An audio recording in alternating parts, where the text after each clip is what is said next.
If you love the thrill of racing but hate the risks, then buckle up. Everything Simulated is here to merge adrenaline with absolute safety. In a world where technology meets adrenaline, Everything Simulated is revolutionizing driver training with state-of-the-art simulators. From truck training to the thrill of motorsports, our simulators offer the most realistic experiences across all automotive applications. Gone are the days of endless bookwork and basic drills. Now it's all about hands-on, pulse-pounding action that prepares you for the real deal. Whether you're maneuvering a heavy mining vehicle or racing a high-speed car, our simulators, equipped with cutting-edge technology from leaders like SimRigs and TrackRacer, bring every nuance of the drive to life. And talk about making a mark. We're not just building simulators, we're fostering talent. From grassroots motorsports to professional series like the Aussie Outlaw GT3, sponsored by us, Everything Simulated is fueling dreams and careers. Ready to feel the excitement of the racetrack under your fingertips? Connect with us, and let's build your next simulator adventure together. Remember, we support those who support us. Join the Everything Simulated family, and let's race towards the future.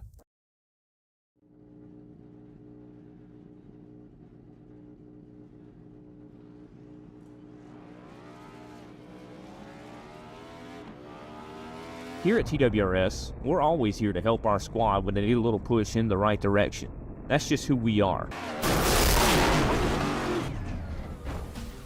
We're a beautifully diverse group of goofballs dedicated to driving fake race cars as fast as possible. And we continue to push each other to the front using the power of nonsense. We have one of the strongest NASCAR programs on the service, and you can access it all for $24.99 a month. And we just released individual subscriptions for $14.99 a month for each NASCAR vehicle. We also just added a Rallycross program, and our IndyCar program is taking off as well. So come join the weird side. We have speed and cookies. Cookies are not included in some locations.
Good evening, everybody, and welcome to the Everything Simulated Oz Oval V8 Supercar Series for round 6 here at Daytona Beach, Florida. Yes, we are here at the historic Daytona Super Speedway. I am Mr. Carl Wilkinson with the up here in the booth, taking over for Mr. Steve Hoppett tonight, who is going to be out on track. And I am joined by Mr. Aidan Schultz. Aidan, how are you going, buddy? Good evening to you, Carl. Looking forward to this round 6 of the Everything Simulated V8 Supercar Oval Series from Daytona. What a location. And we're going to see some great racing tonight. So good to be back up in the booth and good to allow Steve to get back behind the wheel. Absolutely. Nice to give him that opportunity to get back out on track tonight, get to enjoy himself on track. And of course, we have Mr. Kobe Jordan in the background doing all the hard work while me and Aidan just chat here and have a nice, relaxing night. I tell you, I much would rather be us than Kobe at the moment, but I'm looking forward to tonight. As I said, round 6 at Daytona. It's going to be a great night, mate. Super Speedway racing, obviously they're in practice at the moment. They're about to go into qualifying. But Super Speedway racing is a different type of racing, and it's not about where you are at the start, it's where you're about at the end. So, and especially in this car around a Super Speedway, it'll be interesting to see how the drivers navigate it tonight.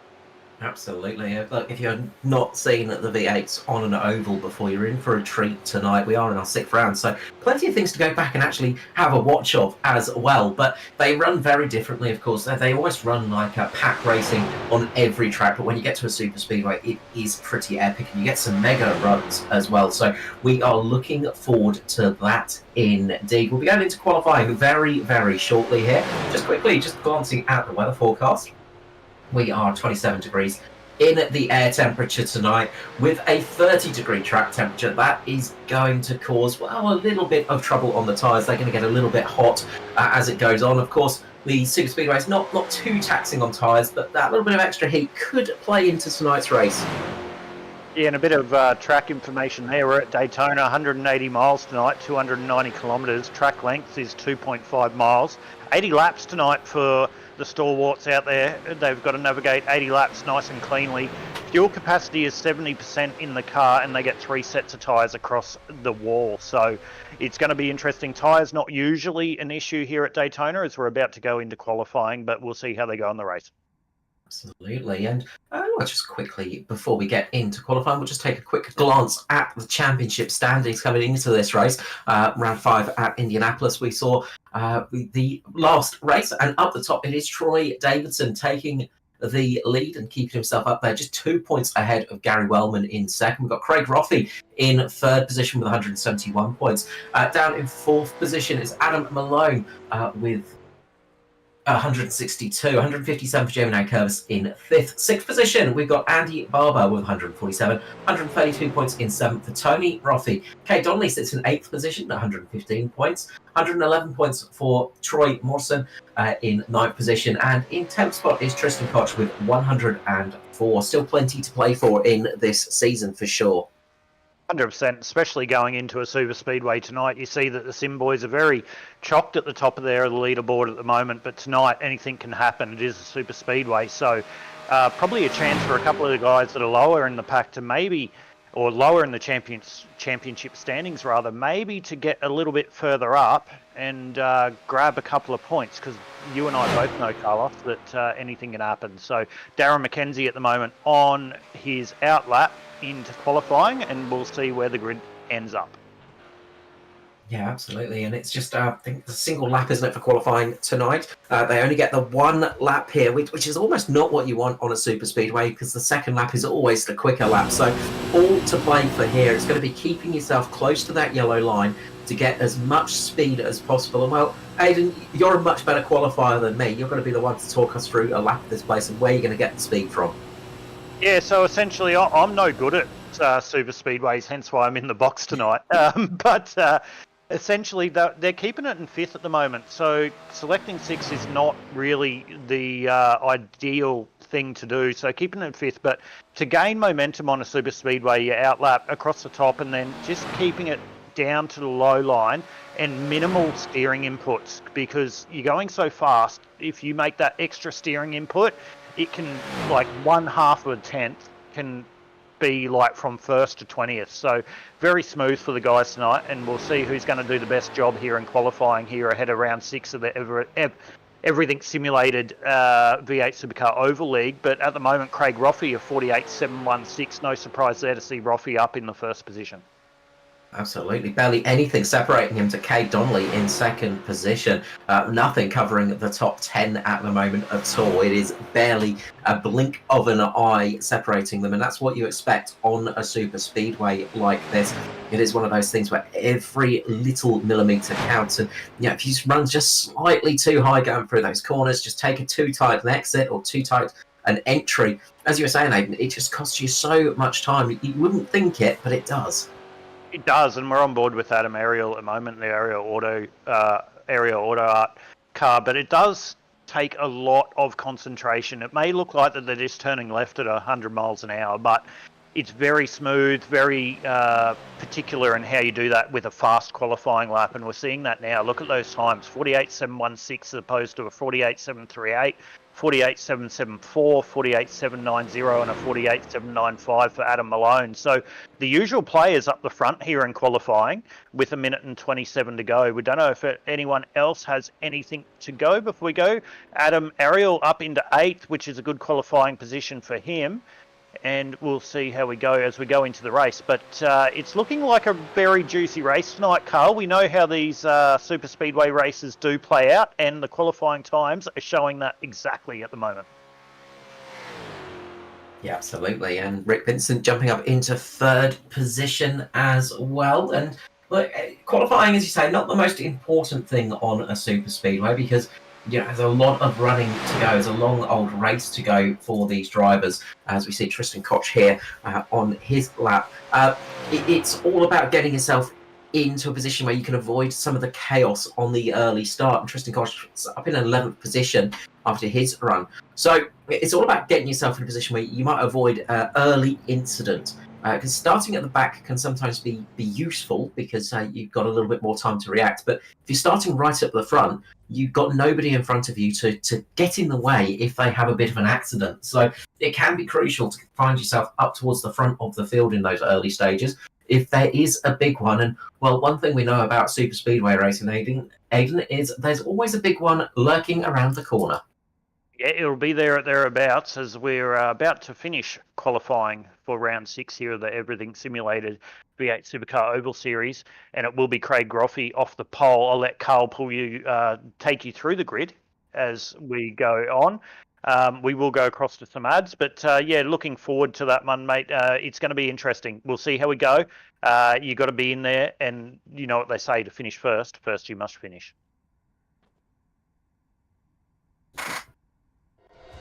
You went, you served, and forged the relationships that only being baptized in the fire of combat can develop. At FallInVeteran.com, we understand the unique bond that veterans share. That's why we've created a platform where you can connect, share experiences, and build lifelong friendships with fellow veterans. Signing up is easy. Simply visit www.fall-in-veteran.com and create your profile. Customize it to reflect your military service interests and hobbies. FallInVeteran.com is more than just an online community. It's a support network where you can find resources, advice, and encouragement from those who understand what you've been through.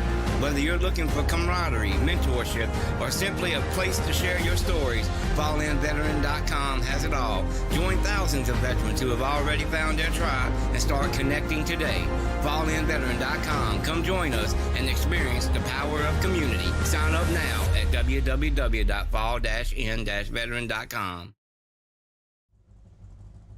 And we are back, and let us run through the starting order for tonight's, premier race event. And taking pole position, starting on row number 1, we've got Craig Roffey with Kay Donnelly on his outside. Rick Vincent and Tom Pritchard make up row number 2. It's Gary Wellman and Adam Malone on row number 3. On row 4, we've got Chris Finley and Andy Barber. And on row number 5, it's Adam Ariel and Darren McKenzie. And into the 6th row tonight is Tristan Koch and Pete Madsen. That'll be followed into the 7th row of Dwayne Priest and Matthew Beale. Sorry, ladies and gentlemen. Into the 8th row tonight will be Steve Hoppett with back behind the wheel with Shane Roffey on the outside of him. On the next row will be Rick Sanchez and Nigel Payton, and following them on the 10th row of the grid will be Philip Butler and Derek Jacobs. On row 11, we've got Liam Logan with Jerry Walters. On row number 12, it is Jamie Nankervis with Troy Davidson. On row 13, Scott McClintock with Paul Drady. On the 14th row tonight, it is Todd Maxfield with Troy Morrison. On row number 15, we've got Aaron Dillon with Shannon Wright. On the 16th row is Brett Campbell with Mr. Mark Johansson. On row 17, it's Jared Williams rounding out the field here tonight. We've got 32 cars strong field here tonight. Plenty of action to come. Plenty of cars out on track as well. And, well, with that many cars on a super speedway, Aidan, what are we going to expect? Are we going to see the caution flag fly tonight, or will we see it green to the end? Mate, throw the ball in the air, see where it fits.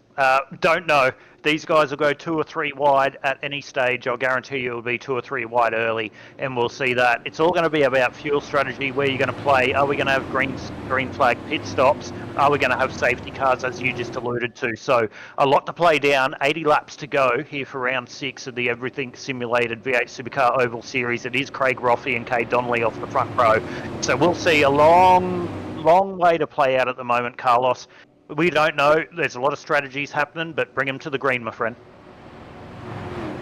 As we work our way around turns 3 and 4, they're going to come onto the front.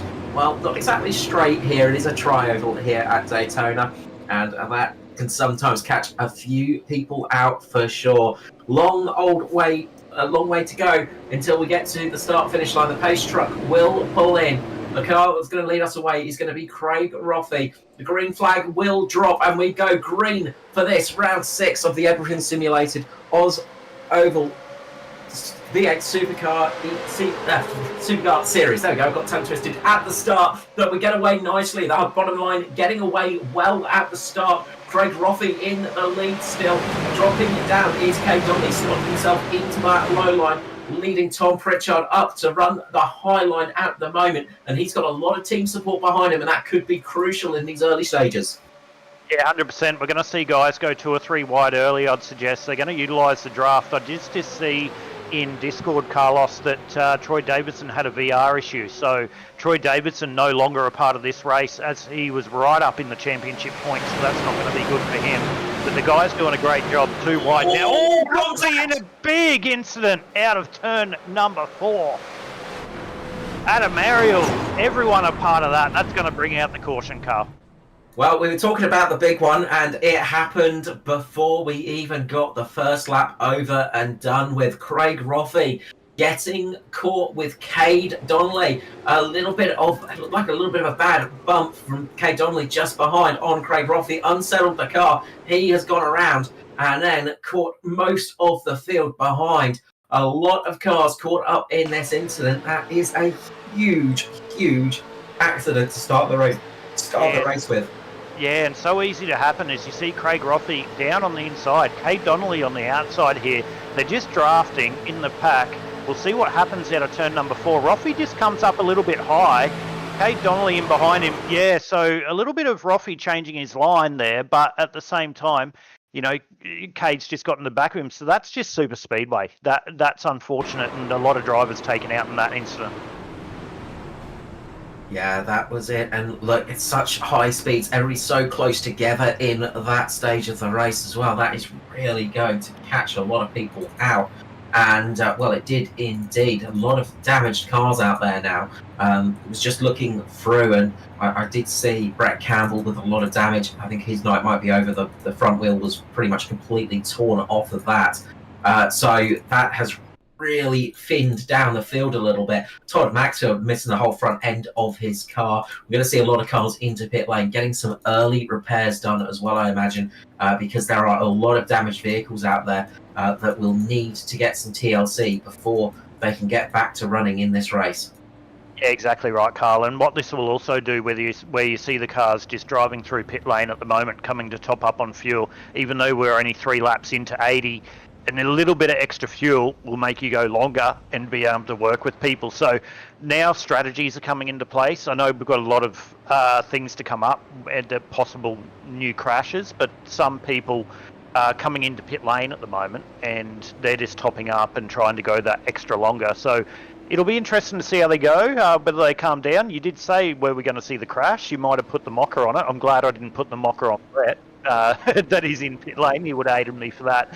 But have a look at who's in P number 5 here, Carlos. Steve Hoppett up into P number 5.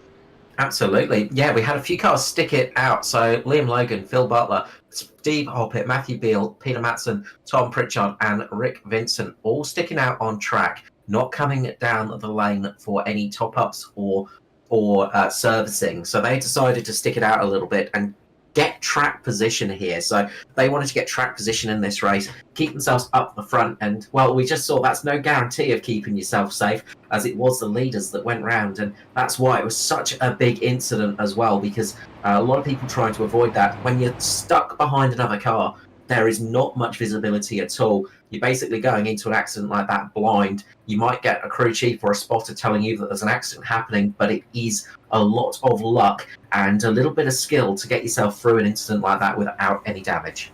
100%. As we go back to the instant replay, having a look there, Brett just sitting stationary in pit lane. Unfortunately, we can't go to that replay. But as you said, at 300 kilometres an hour, when you're a millimetre away from the car in front, it's very hard, and you know that as well as I do, Carl.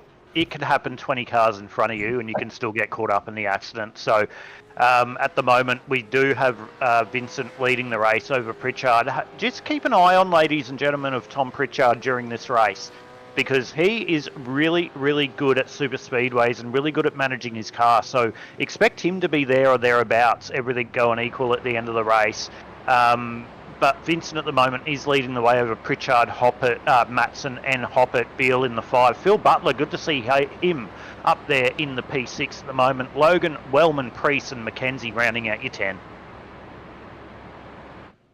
Yeah, some very fast cars up there, some very good super speedway drivers, and it's a very different skill to have to run on super speedways, because there is a lot of concentration needed, and knowing how to work your way through traffic and work your way up through the pack is such a crucial thing. We know the Sim Boys, they have a lot of skill in a super speedway racing. They tend to be up there and thereabouts most of the time. But there are so many good quick drivers out here tonight. It's impossible to sort of call a person that's going to be up the front at the end right now, because the field is just packed with super speedway specialists.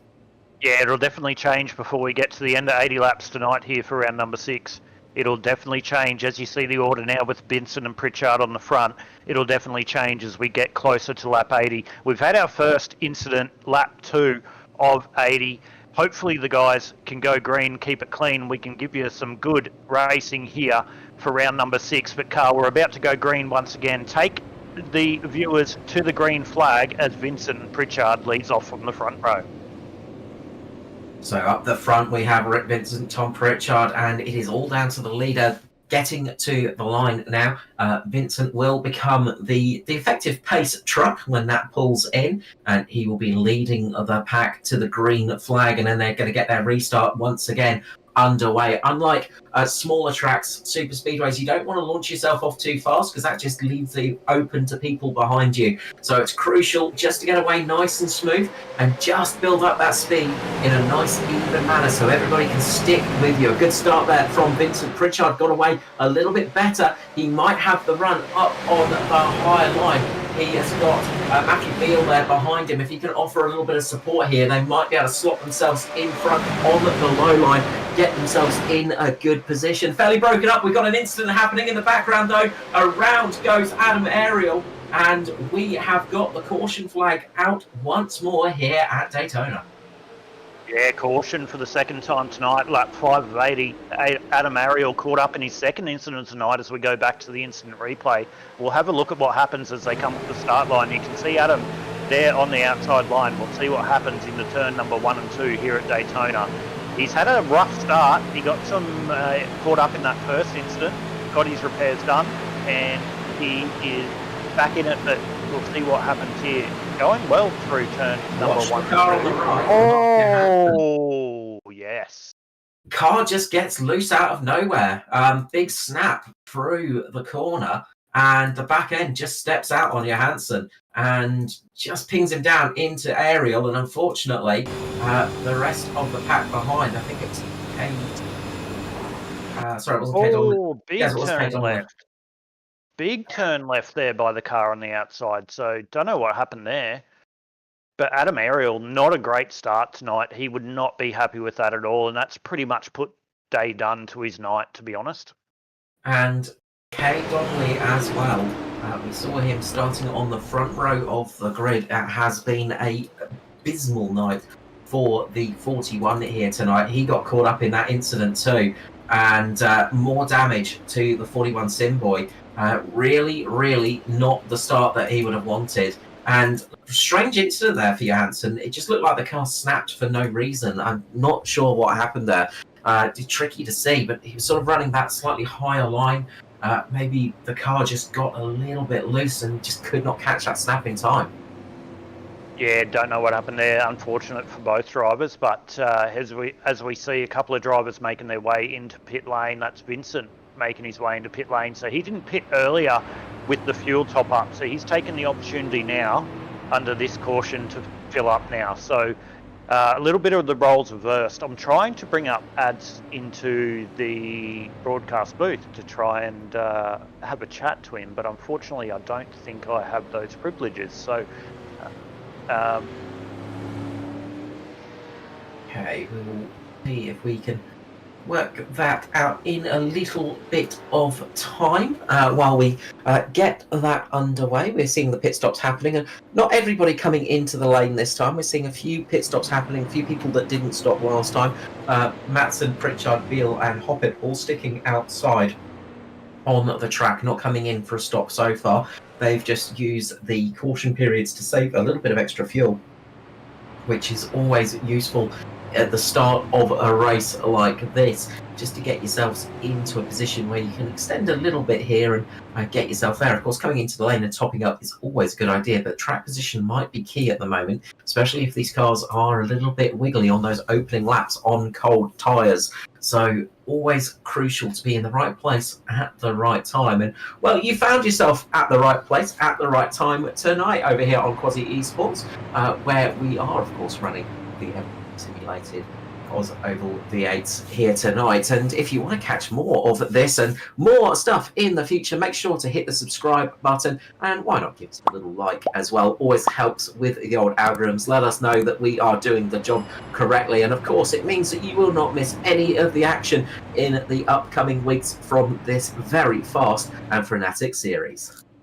100%, mate. And if you do want to be a part of this series, jump onto Quasi Esports on Facebook and jump onto all the socials, support, like and subscribe on the YouTube channels. Get amongst it. If you want to be amongst this, you can as well. And have a look at this. It hasn't been the best racing so far. We've had 2 cautions, 7 laps into 80, but these guys definitely know how to bang a supercar around an oval. So we're about to go green again. It will be Matson and Pritchard off the front row with Beale, Hoppet, Wellman, Priest, Logan, Patton, Roffey and Jacobs, your 10. Hopefully we can get some green flag running now. It's good to see Steve Hoppet out of P number 3. We'll keep an eye on him as we go green. But here for round number everything simulated Oz Oval Series. It's been an interesting start. It's exactly what we thought, Carl. We thought, is it going to go green? We said that in the pre-race comments. Is it going to go green, or are we going to get a couple of cautions? We've seen a couple of cautions now. Are the guys going to settle down and race for the next 80 laps? It's getting into the rhythm of things, and that's going to be key here. Of course, the other challenge as well is that these cars are not really designed for the oval side of things. You know, these cars are designed for the road tracks, for street tracks. They're not sort of easy to set up for an oval like this, and it does cause some really weird little tweaks to the car sometimes on these tracks, because it is a very different style of racing compared to the state side with the NASCARs and that side of things. So you sometimes get little bits where they just don't quite handle as you're expecting, and you can get caught out very easily. The other thing as well is these things have a lot more aero than any of the other stock cars that you see racing on tracks like this, and that means they have a big old slipstream behind them. So the draft is so important on a track like this in these cars. It's a very different challenge to have, and it brings some very different racing, and we are going to see some of that once we get some good green flags laps under our belt. We should hopefully do that now, though. Pace truck will be peeling into pit lane here. It's going to be Peter Matson leading them off on the inside. On the outside, it's Tom Pritchard. Tom Pritchard seemed to have some really good pace last restart. Watch out for that orange car once more. into the line they come. The green flag drops and we go back to green flag racing here. Lap 9 of 80 here at Daytona, and they get away well. Yeah, and Tom Pritchard left a little bit wanting there on the restart, and he just drops down onto the inside line, and he's going to make his way back up into the back of Pete Max, and we've got, it looks like that is Gary Wellman on the outside trying to make a run for the Simboys entry on the outside out of turn number 2. But Tom Pritchard, a little bit of sleep there on the restart, but here we go. Here we're going to see the draft here around Daytona. So see whether this outside line can work. We do have Matty Beale in behind Gary Wellman, and I think it's Matty Beale there. So we'll see whether that outside line can work. This is about also fuel strategy as well. We've had different strategies going through pit lane. Who came through pit lane earlier? Who came through pit lane? It might only be 2 or 3 laps different, Carlos, but it does make a massive difference. We're about to go 3 wide into turn number 1. Huge run for Steve Hoppett. The 131 car up high, just gives the wall a little rub there. That's going to cost him momentum. That takes away some of that speed of that huge run he was having. He's going to try and drop in behind Matthew Beale now, slot himself between Beale and Dwayne Priest if possible. We've got Nigel Patton up there as well. So cars moving to the front, and it is Gary Wellman up the front. He's just got himself a lap lead. Crucial bonus point in the bag there, and racing it out with Tom Pritchard and Peter Matson as well. So they are all go at the moment up the front. Real hard racing. We're starting to see some bump drafting as well happening. Some people attaching themselves to the rear of these cars. You've got to be cautious with that too, because these things are not designed for bump drafting. It can really, really catch you out. And we see there Gary Wellman just dropping down to the low line. Back of that car just got tiny bit loose, but he has got it stuck down there. Yeah, Matty Beale on the outside now has got a good run down the back straight into 3 and 4. He's got Steve Hoppett right up in behind him.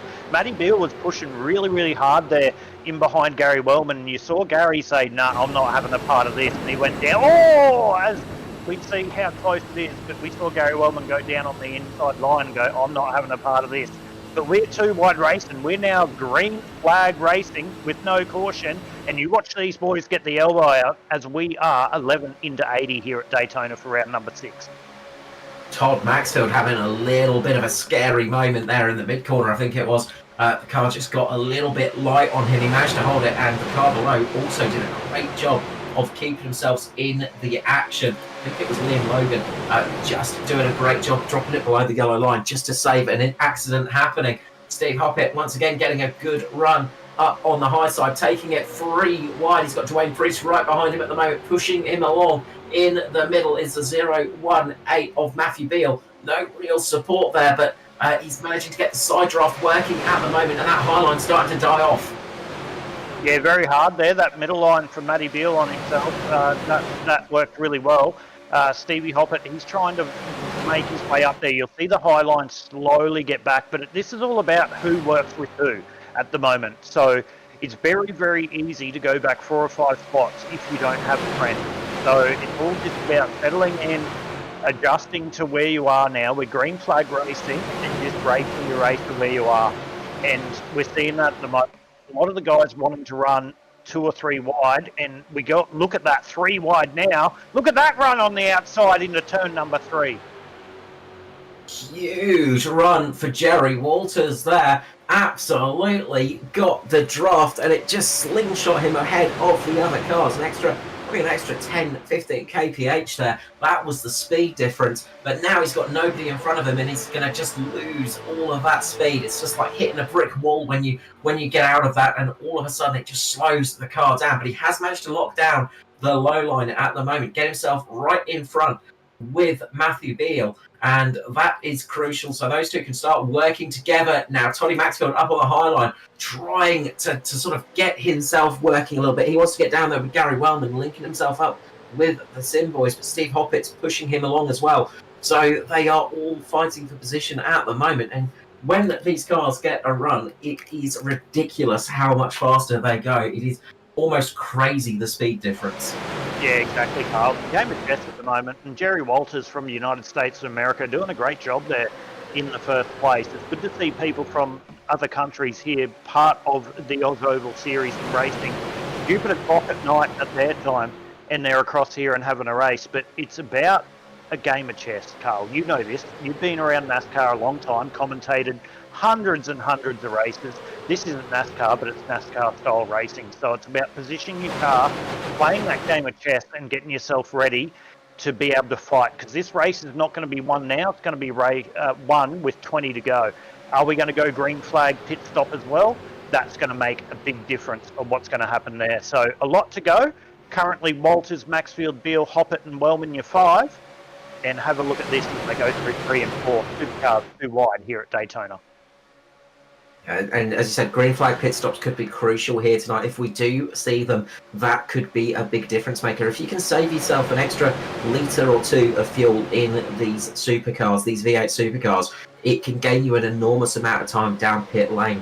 They're not the fastest filling cars in the world, but there's a lot of time to be gained and lost in the pit lane. If you get tyres, if you get fuel, if you have some fuel remaining, they can all win or lose you a race. And getting yourself in and out of pit lane is also going to be crucial. But we are seeing some really good stuff right now up at the front of the field. And it's almost settled down slightly. It doesn't look like it, but it has mildly settled down. Everybody's sort of just holding position at the moment, working out what they want to do. They're going to be working their fuel numbers out, seeing where they're going to be stopping, what lap they're going to need to stop on, chatting to teammates over the team radios as well, seeing who's doing what, where it is, trying to link up with each other as well. And that's going to be crucial in this race. If you can get yourself linked up with 2 or 3 teammates, that could be a race-winning decision.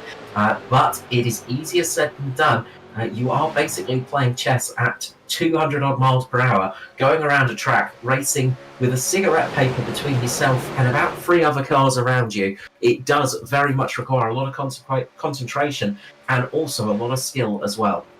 100%, mate. And one person I want to just make a little bit of a reference to, Gary Wellman, the third back on the inside line. Gary Wellman is really good in the ovals and really good in this series. He's up in the championship, fighting for the championship positions at the moment.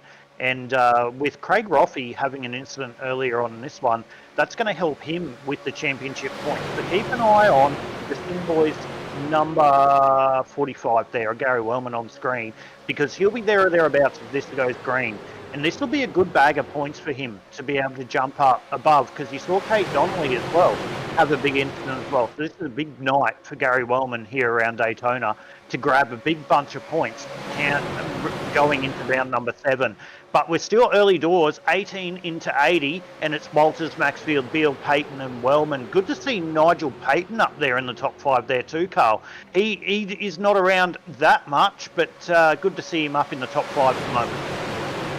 Yeah, he's got a lot of experience with the V8 cars on ovals as well, and he's showing it right now, working his way through the field. And don't forget, we lost Troy Davidson as well with some technical issues before the race started. He's the championship leader right now. That is going to cost him dearly. So this could be a really good night for Gary Wellman, Adam Malone, and Jamie Nankervis. So they will be hoping to really get some points and get themselves right up through the field and get themselves into a good position coming into round 7. So it could be a really good opportunity for these guys to close the gap on the leaders, but also extend it a little bit themselves. 100%. If we go back to Adam Malone, as you just said, he was caught up in that previous incident, so we'll see where he is. He's just sitting there in the moment in behind his teammate Andy Barber. You can see a little bit of damage there on the inside of the car number 5, I believe he is. Car number 3. So he is doing a great job. Just going to try and consolidate some points. And the Southern Stars guys, look out for them as well. You can see them there all in a row. You and I both know, Carlos, Southern Stars on the ovals in the supercar are definitely really quick, as we have a little bit of nearly an incident in the front. But we just need to keep one eye on the background of the Stars guys. I reckon they've got something underneath their sleeve, and this is definitely not over. We're 20 into 80, Walters, Maxfield, Beale, Payton and Wellman, your 5, as we go too wide down the outside of lap number 2, rather. Sorry, corner number 2. Sorry, mate. Yeah, going back in time a little bit there. That's right. we did see a little bit of contact between Toddy Maxfield and Jerry Walters there, just a little bit of contact, and they did a great job of keeping both those cars in contention. And look, these cars get very wobbly. They're not easy to drive in a straight line, easy to drive when you're in the draft like this as well, because you get a lot of aero wash, you get the cars feeling very difficult when you're on the banking as well. As we were saying at the start of the broadcast, they're not really designed for banking. So they do get a little bit washy, they do get a little bit wiggly as well, and you can really find yourself getting into trouble as we see somebody just dropping out there. I think it was Steve Hoppett just dropping down towards the back of the pack. I think he might be having a bit of issues at the moment, and I think Stevie's going to pull that over and call that a night, unfortunately. And that's unfortunate for the 131 of Steve Hoppett, because he's been doing so great. So I think he might pull that into pit lane and park it up. We might see him in the booth, but yeah, unfortunate for Steve there. No, he's still going. Interesting, but we'll go back to the front of the race with Walters and Deal leading the race. And Walters at the moment, he's holding stead on that inside line though, Carlos, and we're going to be another probably 10 to 20 laps until we go into the green flag pit stops if we get there. But interesting race at the front. Beale's definitely not holding back tonight. Beale wants a win. You can see him just riding his brake there. And I know this from driving, and so do you, Carl. Riding that brake is your right foot is flat, and you're just touching the brake, trying to not touch the guy in front, trying to keep in the draft. So you see his lights there, just tapping. That's him just staying in behind Walters at the moment. Yeah, it's one of the odd things with these cars on an oval, is that you can actually see when people are braking, because you've got brake lights. They're not just stickers. I mean, it's disgraceful. They actually work. But it is something extra that you just don't usually see, and it can distract you when you're behind a car in front of you and you see them just tapping the brakes. You sort of just go, okay, how heavily are they braking? You know, do I need to ease up myself? You know, it's one of those extra little things that just brings a little bit more stake into this style of racing that you don't get in your sort of normal stock car racing on ovals, and it just adds a little bit more jeopardy, but it also allows you to see that car in front of you just starting to slow down, and you do get an idea of what they're up to too. Yeah, 100%. You can see that so vividly there with Matthew Beale, and you can see that from the overhead there. He's really riding that brake. He's just sitting there, but what he's doing at this stage as well, he's putting himself in a good position, so he's saving fuel. So this is all setting yourself up for going through a green flag pit stop and coming out the other side, and to be able to be in a position to fight for the win. So that's what happened at the moment, where it's the calm before the storm. They've got it all out of their feathers early. We had 2 cautions. It looks like they've just settled in, and we're 24 into 80, and they're all setting themselves up for the green flag pit stop car. Absolutely, and I was just looking at the pit stops as well. Jerry Walters, he's come in twice and done 18 laps on this stint. Matthew Beale's done 23, so he's got a lot more fuel in the tank. Same with Todd Maxfield. They're both 18 laps into this stint, so they've got a little bit more fuel. They can afford to run up the front and still come in with the rest of the field. Whereas some of the cars behind that didn't stop, they could be in a little bit of trouble if they don't get to save. Matthew Beale, he's not made a single pit stop yet, so he's running on the same fuel he started the race with. Done 24 laps into this stint. We're probably expecting about 35 lap stints. So we'll see when that starts to happen, as a little bit of a bad bump between the 2 low-line runners there. Just unsettled. Walters that little tiny bit, but they keep it going in a straight line. No harm, no foul. But it'll be interesting to see when Matthew Beale needs to pull it into the lane, because it's going to be one of the first cars that needs to stop in a green flag pit stop scenario. 100%, Carl, and the difference is also, is he going to be left alone, Carl? So is anyone, there's a big wiggle down into turn number 1, but is he going to be left alone? So he's going to have to pit earlier than everyone around him, so he's not going to have the draft, and you and I both know that's worth 1 or 2 seconds a lap. So we'll see what happens. Are we going to get a caution? What's going to happen? But 26 into 80.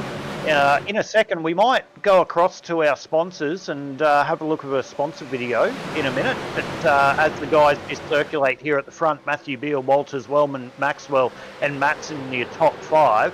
But as these guys just get settled in, we might go across and show a bit of love to our sponsors and have a look at some of the videos before we come back and give you all the action here for round number 6 of the Everything Simulated V8 Supercar Oval Series here from Daytona.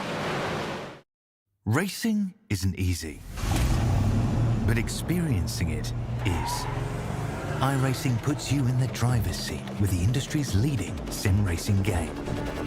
Drive on laser scan replicas of the greatest racing circuits from around the world.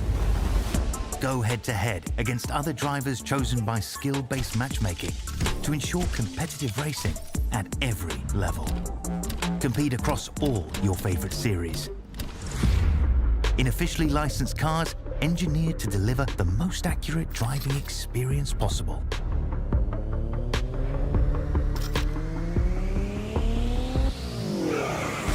Join a race or host your own with players from across the globe. Race against the computer or in a league with friends. Feel the thrill behind the wheel. Visit iRacing.com.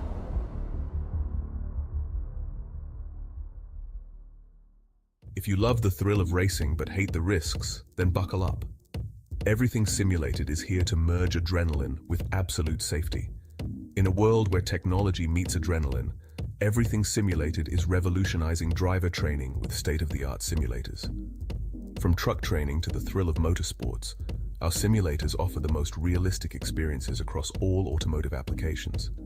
Gone are the days of endless bookwork and basic drills.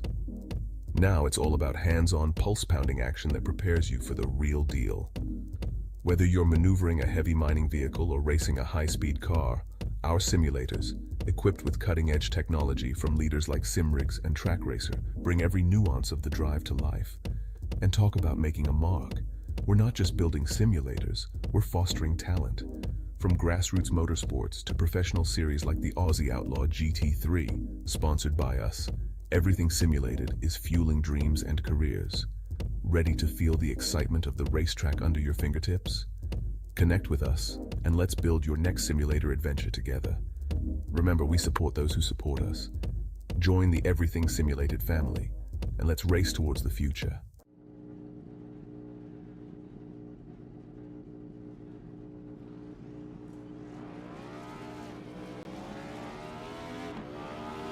Here at TWRS, we're always here to help our squad when they need a little push in the right direction.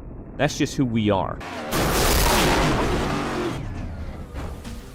We're a beautifully diverse group of goofballs dedicated to driving fake race cars as fast as possible. And we continue to push each other to the front using the power of nonsense. We have one of the strongest NASCAR programs on the service, and you can access it all for $24.99 a month. And we just released individual subscriptions for $14.99 a month for each NASCAR vehicle. We also just added a rallycross program, and our IndyCar program is taking off as well. So come join the weird side. We have speed and cookies. Cookies are not included in some locations.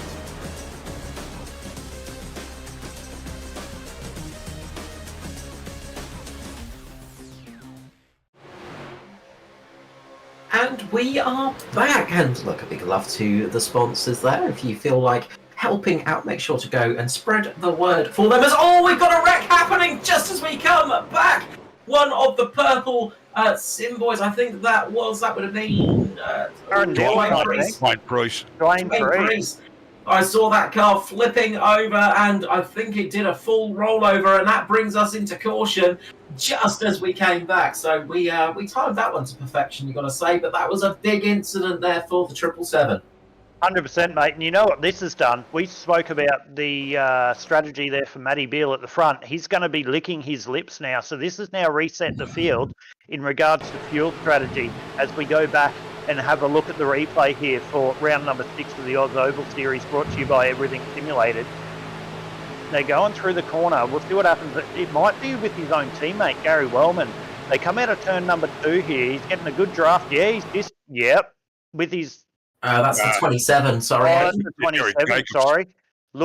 Looks so similar to Gary Wellman. So, Gary, if you watch this back, I do apologise to you, mate. But that is a big dump there for Dane Priest out of turn number 2.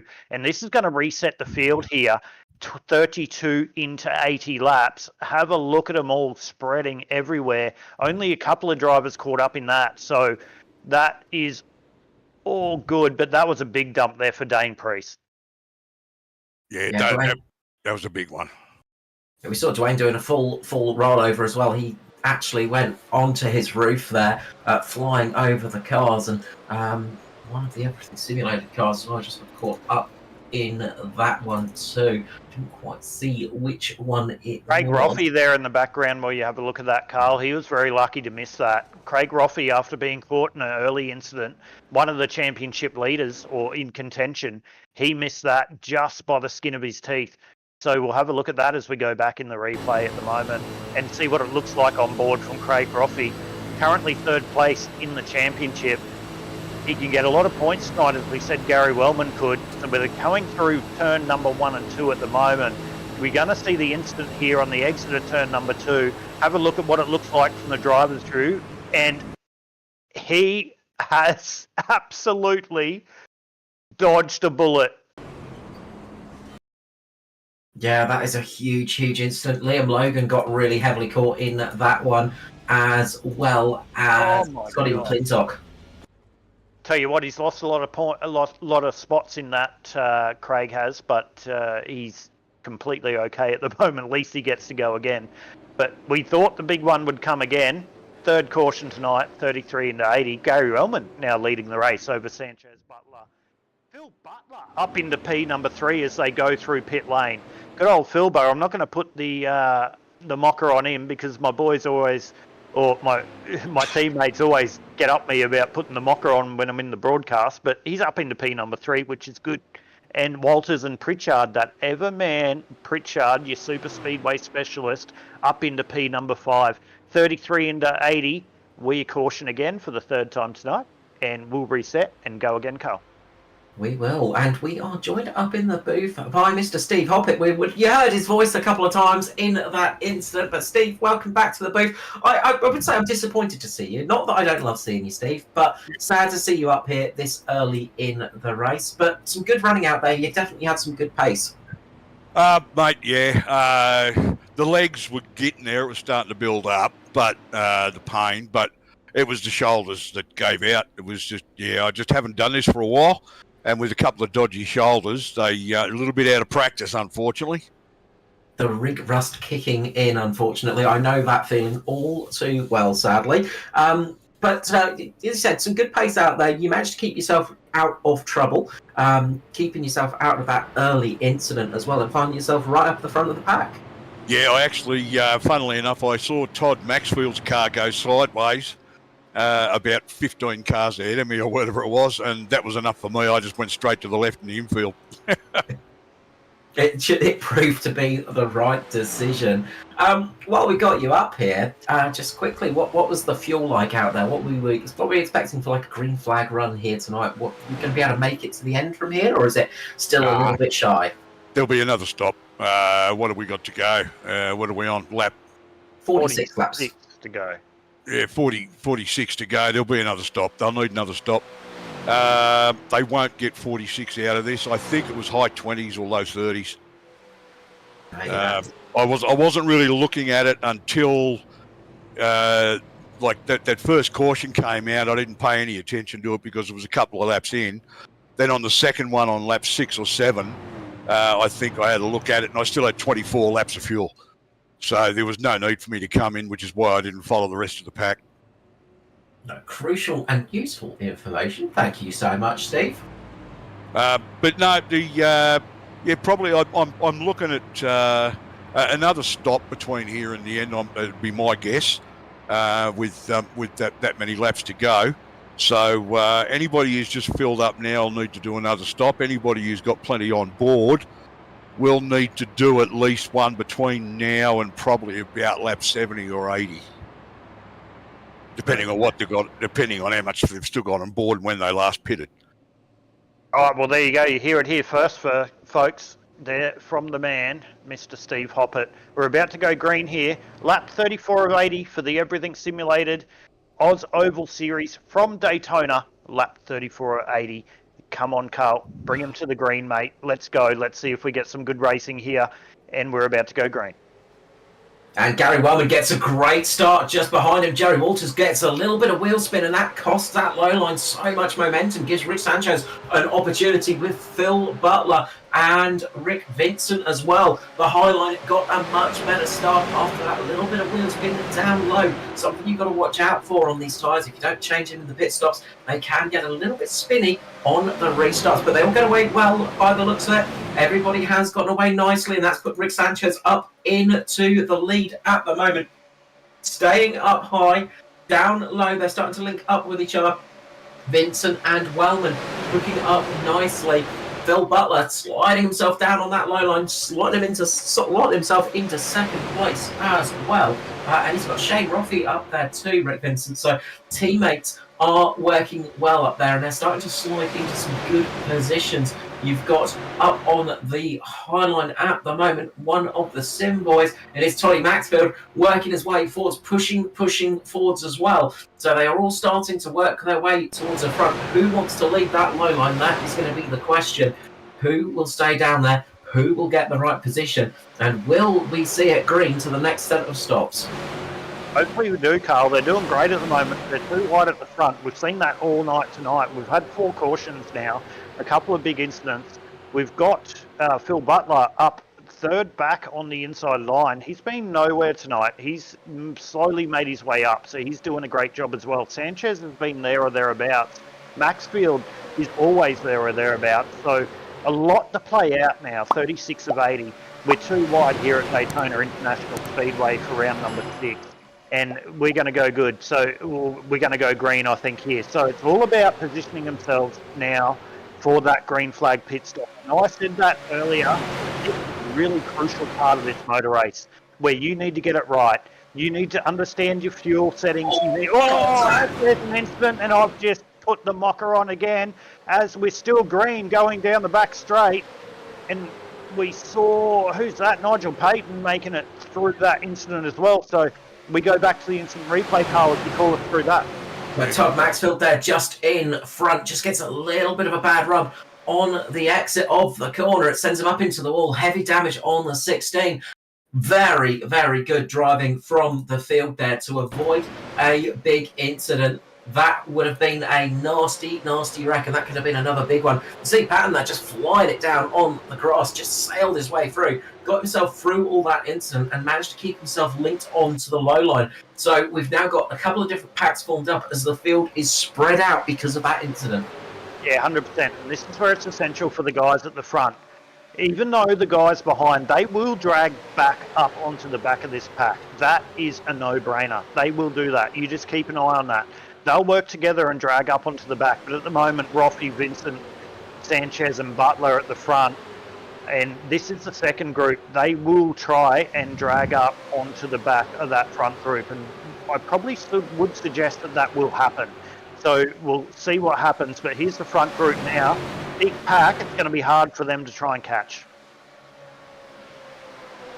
Yeah, we've got it split out into about 3 packs here. The second pack is forming up pretty well now. The second big pack is being led by Andy Barber. He's managing to get himself along nicely, but once you get in the slipstream, you get so much more speed. Andy Barber up to 310, 315 kilometers per hour. Watch him close this gap on the cars in front. Look at the speed difference here, the closing difference, almost 320 kph going into the corner. And that is that slipstream in action. So they're all going to close themselves up nicely. They've just got to be careful of those cars coming up really, really fast on the tail end, that nobody goes too fast and gets himself caught in a bit of an incident. Just got to be careful blocking people. You just got to be careful being in the wrong place at the wrong time. So they've all managed to get themselves back up into almost formation. We've got a couple of solo runners out there. Liam Logan is sort of all in his own out there, as well as Todd Maxfield after getting some repairs. And they are a sort of couple of laps down, unfortunately, as well. Yeah, and watch these Southern Stars guys on the outside. I told you they'd get a run from the back, and they have got a run. We saw Craig Roffey. He's sporting a little bit of damage there on the Rogue Sim Sports car. So the Southern Stars guys here by Andy Barber and Adam Malone. They're getting a good run on the outside now, and they're going to push their way to the front. We're now half race distance. So I tell you what, Carl, there's been a lot going on. Half race distance. There's a lot to talk about. We've got an incident happening. Andy Barber around.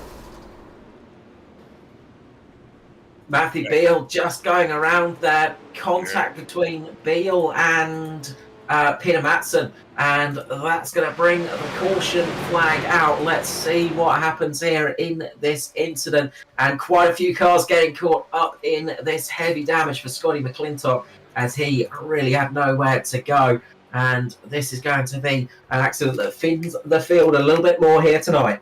And Richie Sanchez breathing a big sigh of relief out of all that.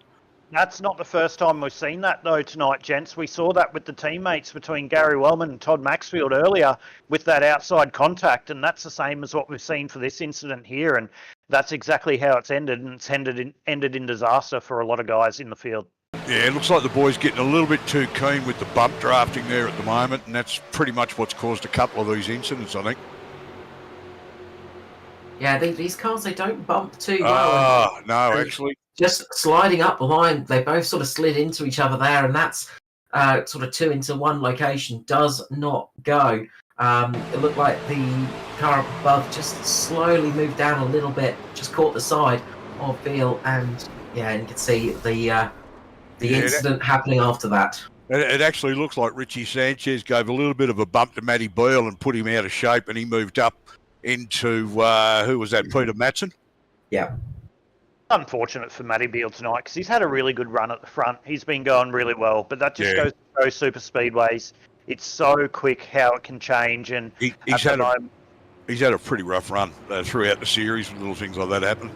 Yeah, he has, but we all do that, and he'll be back out there, and he'll keep fighting. But unfortunate for Matty tonight, because he was going really well at the front. But at the moment, Sanchez, Vincent, Walters, Roffey, and Butler will be your 5 under caution. We probably will see them come into pit lane, as you do now, and top up on that fuel car. Yeah, absolutely. They're all going to come in to the lane, top it up. Still don't think anybody can make it home from here unless they do some mega saving. So we'll keep an eye on these pit stops, work out who gets out first from these stops, and then we will throw to an ad break once we've got everybody back out on track, and use this caution period for an ad break and get a bit of a breather for ourselves. 100% as they come out on the pit lane, and thank you to everyone here for the Oz Oval Series sponsoring it and everyone being a part of it. Let's jump across to those commercial breaks, and a big thank you to the sponsors. Well, we have a little bit of a breather before we go back green flag racing. You went, you served, and forged the relationships that only being baptized in the fire of combat can develop. At FallInVeteran.com, we understand the unique bond that veterans share. That's why we've created a platform where you can connect, share experiences, and build lifelong friendships with fellow veterans. Signing up is easy. Simply visit www.fall-in-veteran.com and create your profile. Customize it to reflect your military service, interests, and hobbies. FallInVeteran.com is more than just an online community. It's a support network where you can find resources, advice, and encouragement from those who understand what you've been through. Whether you're looking for camaraderie, mentorship, or simply a place to share your stories, FallInVeteran.com has it all. Join thousands of veterans who have already found their tribe and start connecting today. FallInVeteran.com. Come join us and experience the power of community. Sign up now at www.fall-in-veteran.com.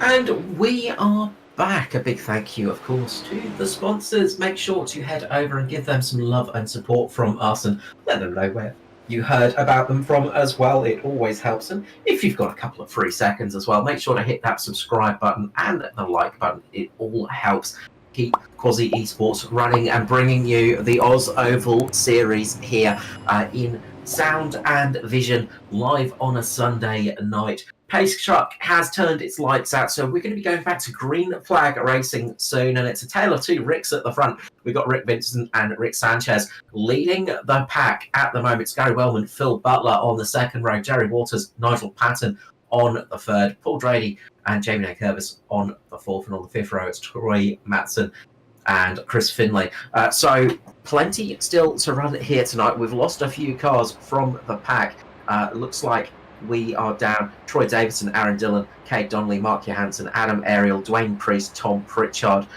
Those cars, I think, are all out of running now. A few might manage to get back out on track, try and scrape a few points from this race.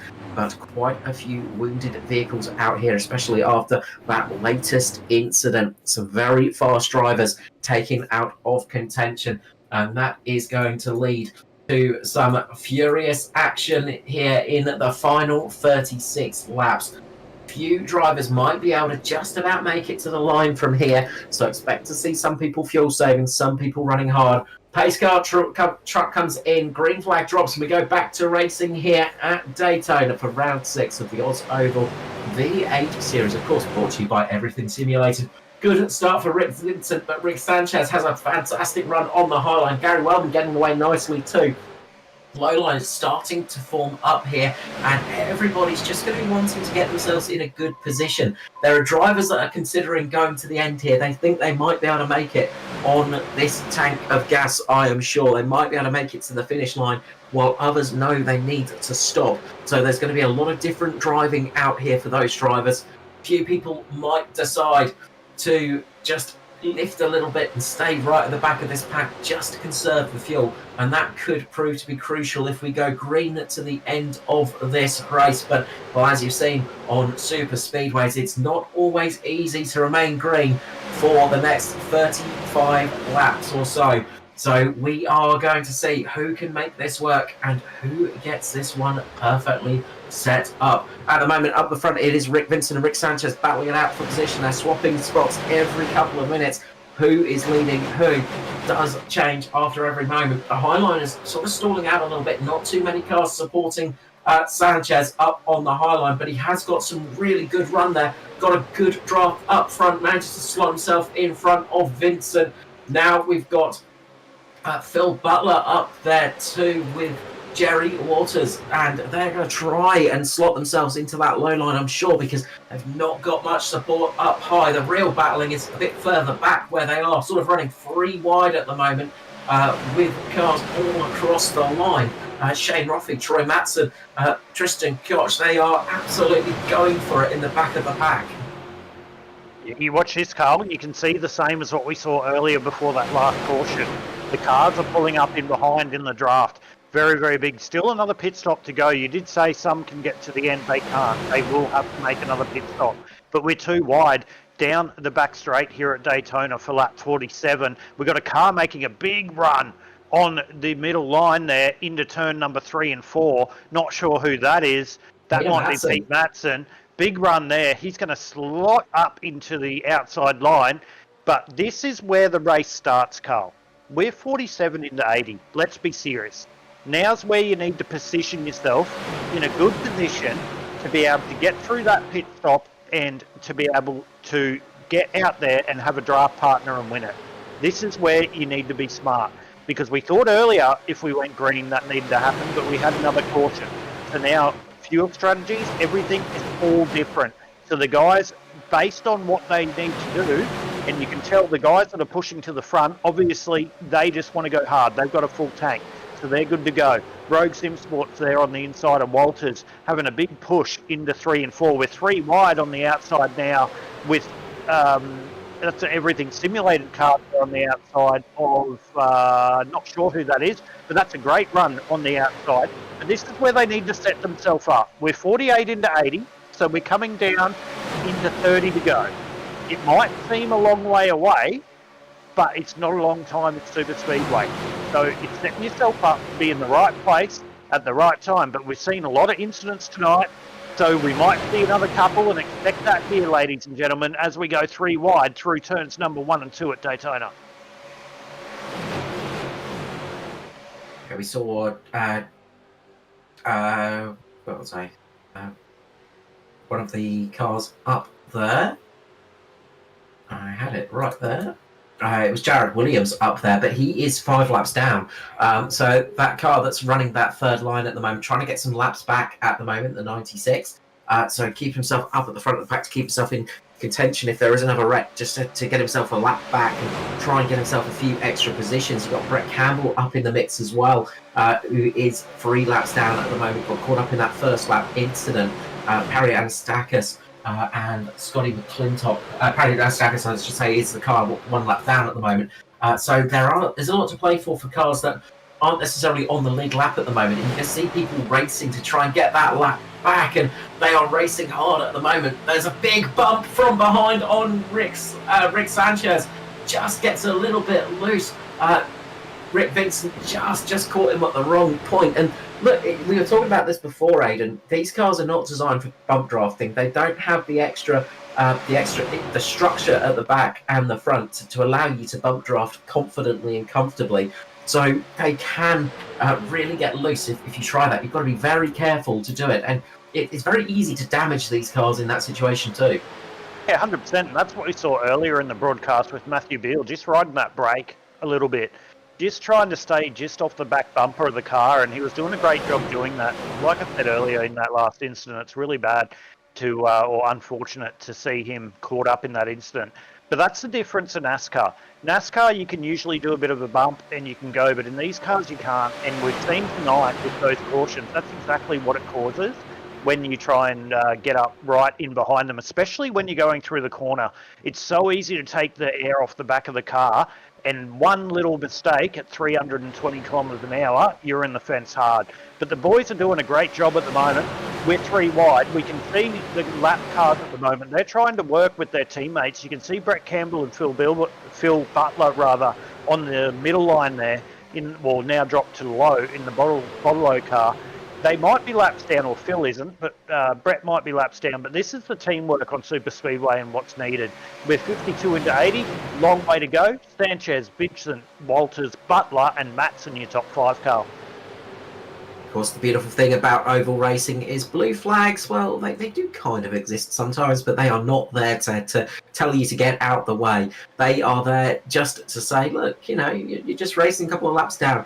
You can unlap yourself in a race like this. You can fight for those positions. It is part of oval racing that you have to get used to. And catches a lot of circuit races out. They're expecting lap cars to just get out of their way. No, they will fight tooth and nail for those positions, because that can be the difference between winning a race and losing a race. If you can stay on the lead lap, it is so very crucial. And like you were saying before, Aidan, these cars, you can't really bump draft them as much. They're a bit different to drive. They're almost like driving a open wheeler. You've got the aero, you've got the way the car reacts. They don't react like your typical NASCAR. So you almost have to drive them a little bit like an open wheeler, just a little bit more cautiously, a little bit less contact, just be a little bit more careful, and just watch out for that aero wash as well. You do, and you make a point with the aero wash. They do drive like an open wheeler in general driving, but when you're behind someone in a group, it definitely has a lot of aero wash, and it does wash off the front. So you need to be very, very, very cautious. And to be able to set yourself up into a good position. It's different tonight though, Carl. We're here on a super speedway for round number 6 of the Everything Simulated Oz Oval series, but we're here at Daytona. So we go to different tracks, 1.5 mile oval. The way that these guys drive tonight is totally different to the way that they'll drive on a 1.5 and everything. So we're here, Super Speedway Racing. The guys are doing a great job at the moment. Sanchez, Vincent, Butler into P number 3. But yes, back to your point, the aero wash is very, very big. So being able to navigate that, obviously also operating your fuel strategy. So people are going to be on different fuel strategies. So when you're backing off, you're going to save fuel, obviously, in the draft. And when people are racing hard around you, how hard do you want to race them? But at the moment, Sanchez, Walters, Vincent, Butler and Roffey are showing the way. Roffey's come back really well at the moment, by the way, Carl. He was in a big incident earlier, and he's now made himself up into 5th position. Yeah, the Brake Sim Sports pit crew have done a great job of finding a spare front bumper for that car and getting that slapped on, because he was missing the whole front end of that car for a lot of this race. So getting that on there is going to be crucial, because that's going to help with the aerodynamics of the car. You've got your front splitter back working. You've got the car not pushing through air like a brick. It is really going to help with a little bit more speed for Craig Roffey. And like I said, great job of working his way back up to the front of the field. Not unsurprising, though, for Craig Roffey. Very, very good in a V8 supercar. Very good on these ovals as well.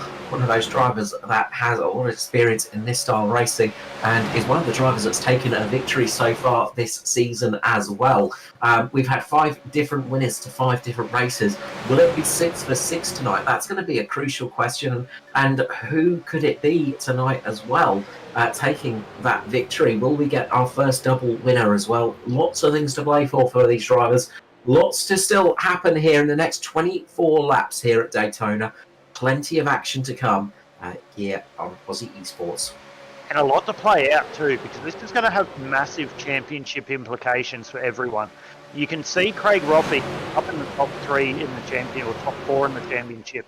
He's down there on the low line, currently in 6th. We've got a lot of players that are out at the moment. Troy Davidson being one. There's a lot of points to be gained. So now is the time to be smart and to gain some points. As we've got a big incident there, as every time I say something like that, Phil Butler involved in that, and we're going caution here, 57 of 80 here for round number 6 for everything simulated V8 Supercar Oval Series car. Yeah, Jerry Walters just getting caught up with Phil Butler, and that is going to bring the caution flag back out, and well, Jerry Walters' car is absolutely done. That thing is toast. The whole right front suspension assembly has been ripped off of that car. Quite a few other people getting caught in that Scott McClintock just avoiding incident. Phil Butler poking around the wrong direction, and quite a few people taking damage. Jared Williams, I think, taking a huge hit on the front, losing the front end of that car. Derek Jacobs in the 27, they're very lucky to get through that accident. Oh no, then he gets into Phil Butler. Phil Butler has a big ride out of turn number 2. So Phil Butler, after a race that was so promising, ends up in the back, facing the back the wrong way here at Daytona. So 58 into 80, that's how quickly it can happen here on super speedways, mate. Yeah, you cannot take your eyes off the action for a split second. All it takes is a brief lapse of concentration, and then this happens. A big accident like this, just out the right-hand side, and just driving along here, minding your own business, and all of a sudden you're hitting the wall at almost 300 kilometers per hour. Never a fun situation to be in. That is a heavy accident. Phil's not going to be happy with that. Sorry, Carl. If we could just bring Phil up into the broadcast booth while we're under caution, just have a chat. He probably won't be in the best mood, but I can't bring him up. If we could bring him up into the broadcast booth, just have a quick chat. As they go into pit lane for Sanchez, Vincent, Peyton, everyone into pit lane. This will be their last green flag, last fuel pit stop, and they'll be right to go to the end, Carl. Yeah, I was about to say this is going to be crucial for these drivers, because it's going to allow them to come in and fuel to the end of the race. I'm expecting to see the Southern Stars cars jumping up a few positions here, because they had a bit of extra fuel on board, and I do think they were fuel saving a little bit, so they'll be stationary a little bit shorter of a time. Of course, they were right at the back of this field, so they're going to try and jump up a couple of positions. They won't need to stay stationary just as long as some of those other cars, and I think we're seeing it with Darren McKenzie right now. He's pulling out of the lane stationary for a much shorter time than a lot of the other cars around him, so that's helped jump Darren McKenzie up the field by quite a few positions. This is what I said earlier in the race. So Southern Stars guys, you've got to look out for them. They're trying to play the long game here. They know what super speedways do. A couple of them have been caught up into incidents. We saw Craig Roffey, he's not part of Southern Stars, but we saw Craig Roffey caught up in incidents, and he brought himself back. And we'll see. But I tell you what, it's just about to get loud now, mate. 59 into 80. The boys are going to have their elbows out. We're about to see some of the best supercar racing on ovals at Daytona here with 20 laps to go. Yeah, the aggression levels are going to get turned up to 11 in this final sprint to the end. And, well, it makes all the rest of the racing almost obsolete, but you've got to be in it to win it. So those cars that have survived the carnage in the early stages of this race are now in prime position to make their way to the flag and try and take victory at, well, one of the most historic great ovals there is, Daytona Super Speedway. And, look, if you're going to win at Daytona under your belt, you want to do it. So there'll be a lot of drivers absolutely going all out for this victory to get themselves that mark next to their name, because who doesn't want to win at Daytona? It's a bit like Monaco, Le Mans, Indianapolis. You know, it's one of those tracks that has so much history to it. It's a place that everybody wants to get a win at because it has such an iconic history behind it. And it's so hard, Carl. It may look like you're just turning left, but it is so hard. It takes so much concentration. You got to go through all the trials and tribulations that you go through in a super speedway, trying to avoid the cautions that we've seen tonight. It's not always that case, but it is definitely hard. Putting yourself in a position to win with 10 laps to go. We've now got 20 laps to go here for round number 6. And Vincent and Sanchez, so it's still the Ricks off the front row, as you said earlier, Carl. They're doing a great job at the front at the moment, so it's theirs to lose. Darren McKenzie, as you said, in the Southern Stars car, up into the 4th position. Nigel Payton doing a great job tonight as well. Paul Drady there as well. Gary Wellman, I said look out for him as well. So 20 laps to go. They're going to pull the virtual belts down. We're going to go and we're going to see some 3-wide supercar racing here around Daytona International Speedway for round number 6 of the Everything Simulated V8 Supercar Oval Series here from Daytona International Raceway. But Carl, I'll let you call them the green. We're going to go to green. It's going to be Vincent and Sanchez off the front row with Payton, McKenzie, Wellman and Drady as 6. Absolutely, and I was just looking at some of the stops, and Darren McKenzie was stationary for 6.5 seconds, saved a huge amount of fuel in that last stint, and that's really helped jump DMAC up the field. So watch out for that blue Southern Stars car. Pace truck will be pulling in any moment now, and we will be seeing the cars getting away once more. And one of the odd things about this track is you probably don't want to be leading it on the last lap. So watch out for those drivers who are just sitting back a little bit, getting themselves into the prime position for those final few laps to the flag. Great start from Rick Vincent. He's gotten away nicely, but that's not always the best thing, because that's going to leave all the cars behind you getting a huge run. And we're seeing that right now from Rick Sanchez. Gets a monster run on Vincent, going to have an extra couple of kph on the exit of this corner. Jumps up high in front of Darren McKenzie. Nigel Patton down low. We've got Gary Wellman up there as well now too. Gary Wellman finding his way up through the field, and Chris Finley having a good recovery too. We saw Finley almost going down a lap earlier in this race after getting caught up in that first lap incident. So good recovery drive from Chris Finley, another driver that is very good on these super speedways. They are once again all underway as we've got a car going round in the background. Will it bring out a caution? Still green. Still green. We are still green here. And that was unfortunately Steve Hoppett, who just got back out on track for a bit of a run. And what's happened to the 131 car here? We've got a bit of a look-see here. He's just battling it out there. He's got Perry Anastakis behind him, just catches the back end of that car as they were looking just to get past Adam Ariel. And unfortunately, that will be that for Steve Hoppett. But up the front, we've got 3-4 wide almost. It is going crazy up the front. The racing is heating up right now as Gary Wellman slots himself into the lead of this race. We've got Craig Roffey up there, Darren McKenzie, Todd Maxfield, the Rick Vincent and Rick Sanchez up there too. So they are all racing hard now. Look at this front pack. It is absolutely tooth and nail fighting up here at the front. There is no leeway at all. Yeah, and if you're tuning in here on the Quasi Esports YouTube channel or Facebook, this is what you've got to look forward to for the next 18 laps. It's going to be 2 or 3 wide here for the supercars here at Daytona. Have a look at these guys go as they go down the back straight here for the 18th last time. They are 3 wide, and we've got Maxfield on the outside there with a big run. Nigel Payton wanted to push him as well. We're 3 wide through 3 and 4 as we make our way into the final turn out of 3 and 4. That outside run can't really get a run at the moment, but I'll tell you what, it's heating up now, Carl. They're pulling the elbows out, and we're about to go racing. Yeah, they are swapping lines every couple of laps. People slipping into different positions. Sanchez moving himself back up front, locking himself in front of Gary Wellman, who is trying to keep Rick Vincent out of the way of Craig Rothie. Now Vincent jumps up in front of Rothie, links himself up with his teammate. That is crucial. That is such a crucial move at this stage of the race. Todd Maxfield's held out on the high line too. He can't really get down there to help Gary Wellman at the moment. He's sort of stuck in that position. Those 2 road cars can keep themselves in that midline, stop the 2 sim boys linking up with each other. That could be very crucial. Got Parianastakis as well moving his way up. As all round goes Tony Maxfield, and that's going to bring caution out.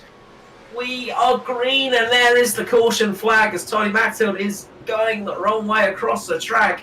And that is the caution flag out after a big moment there for Todd Maxfield. Yeah, unfortunate there for the Sim Boys as they come out of 3 and 4. As you can see on the replay right now, they're 3 wide.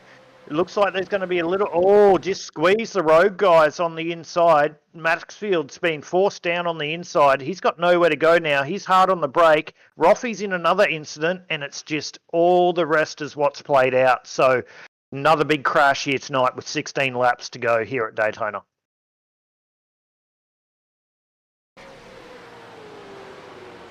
Yeah, that was a big incident, and a lot of people getting through that one just by the skin of their teeth. Adam Malone getting a little bit of contact on the front. He made contact with Parianastakis just as they were going through that one. But that's a lot of fast cars caught up in that incident as well, bringing us back under caution with 14 laps to go.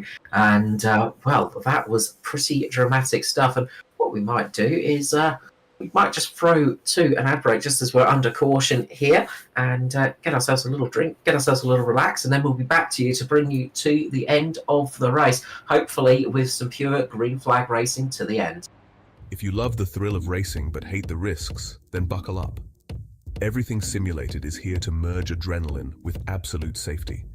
In a world where technology meets adrenaline, Everything Simulated is revolutionizing driver training with state-of-the-art simulators. From truck training to the thrill of motorsports, our simulators offer the most realistic experiences across all automotive applications. Gone are the days of endless bookwork and basic drills. Now it's all about hands-on, pulse-pounding action that prepares you for the real deal. Whether you're maneuvering a heavy mining vehicle or racing a high-speed car, our simulators, equipped with cutting-edge technology from leaders like SimRigs and TrackRacer, bring every nuance of the drive to life. And talk about making a mark. We're not just building simulators, we're fostering talent. From grassroots motorsports to professional series like the Aussie Outlaw GT3, sponsored by us, Everything Simulated is fueling dreams and careers.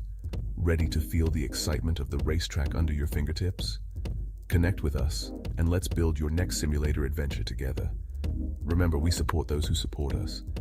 Join the Everything Simulated family, and let's race towards the future.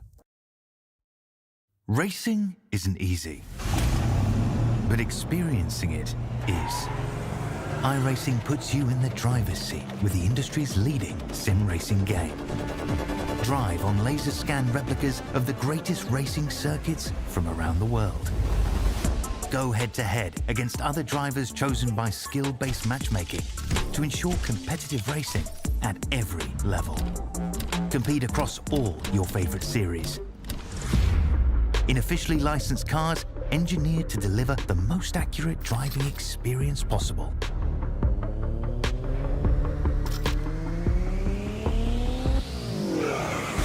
Join a race or host your own with players from across the globe. Race against the computer or in a league with friends. Feel the thrill behind the wheel. Visit iRacing.com.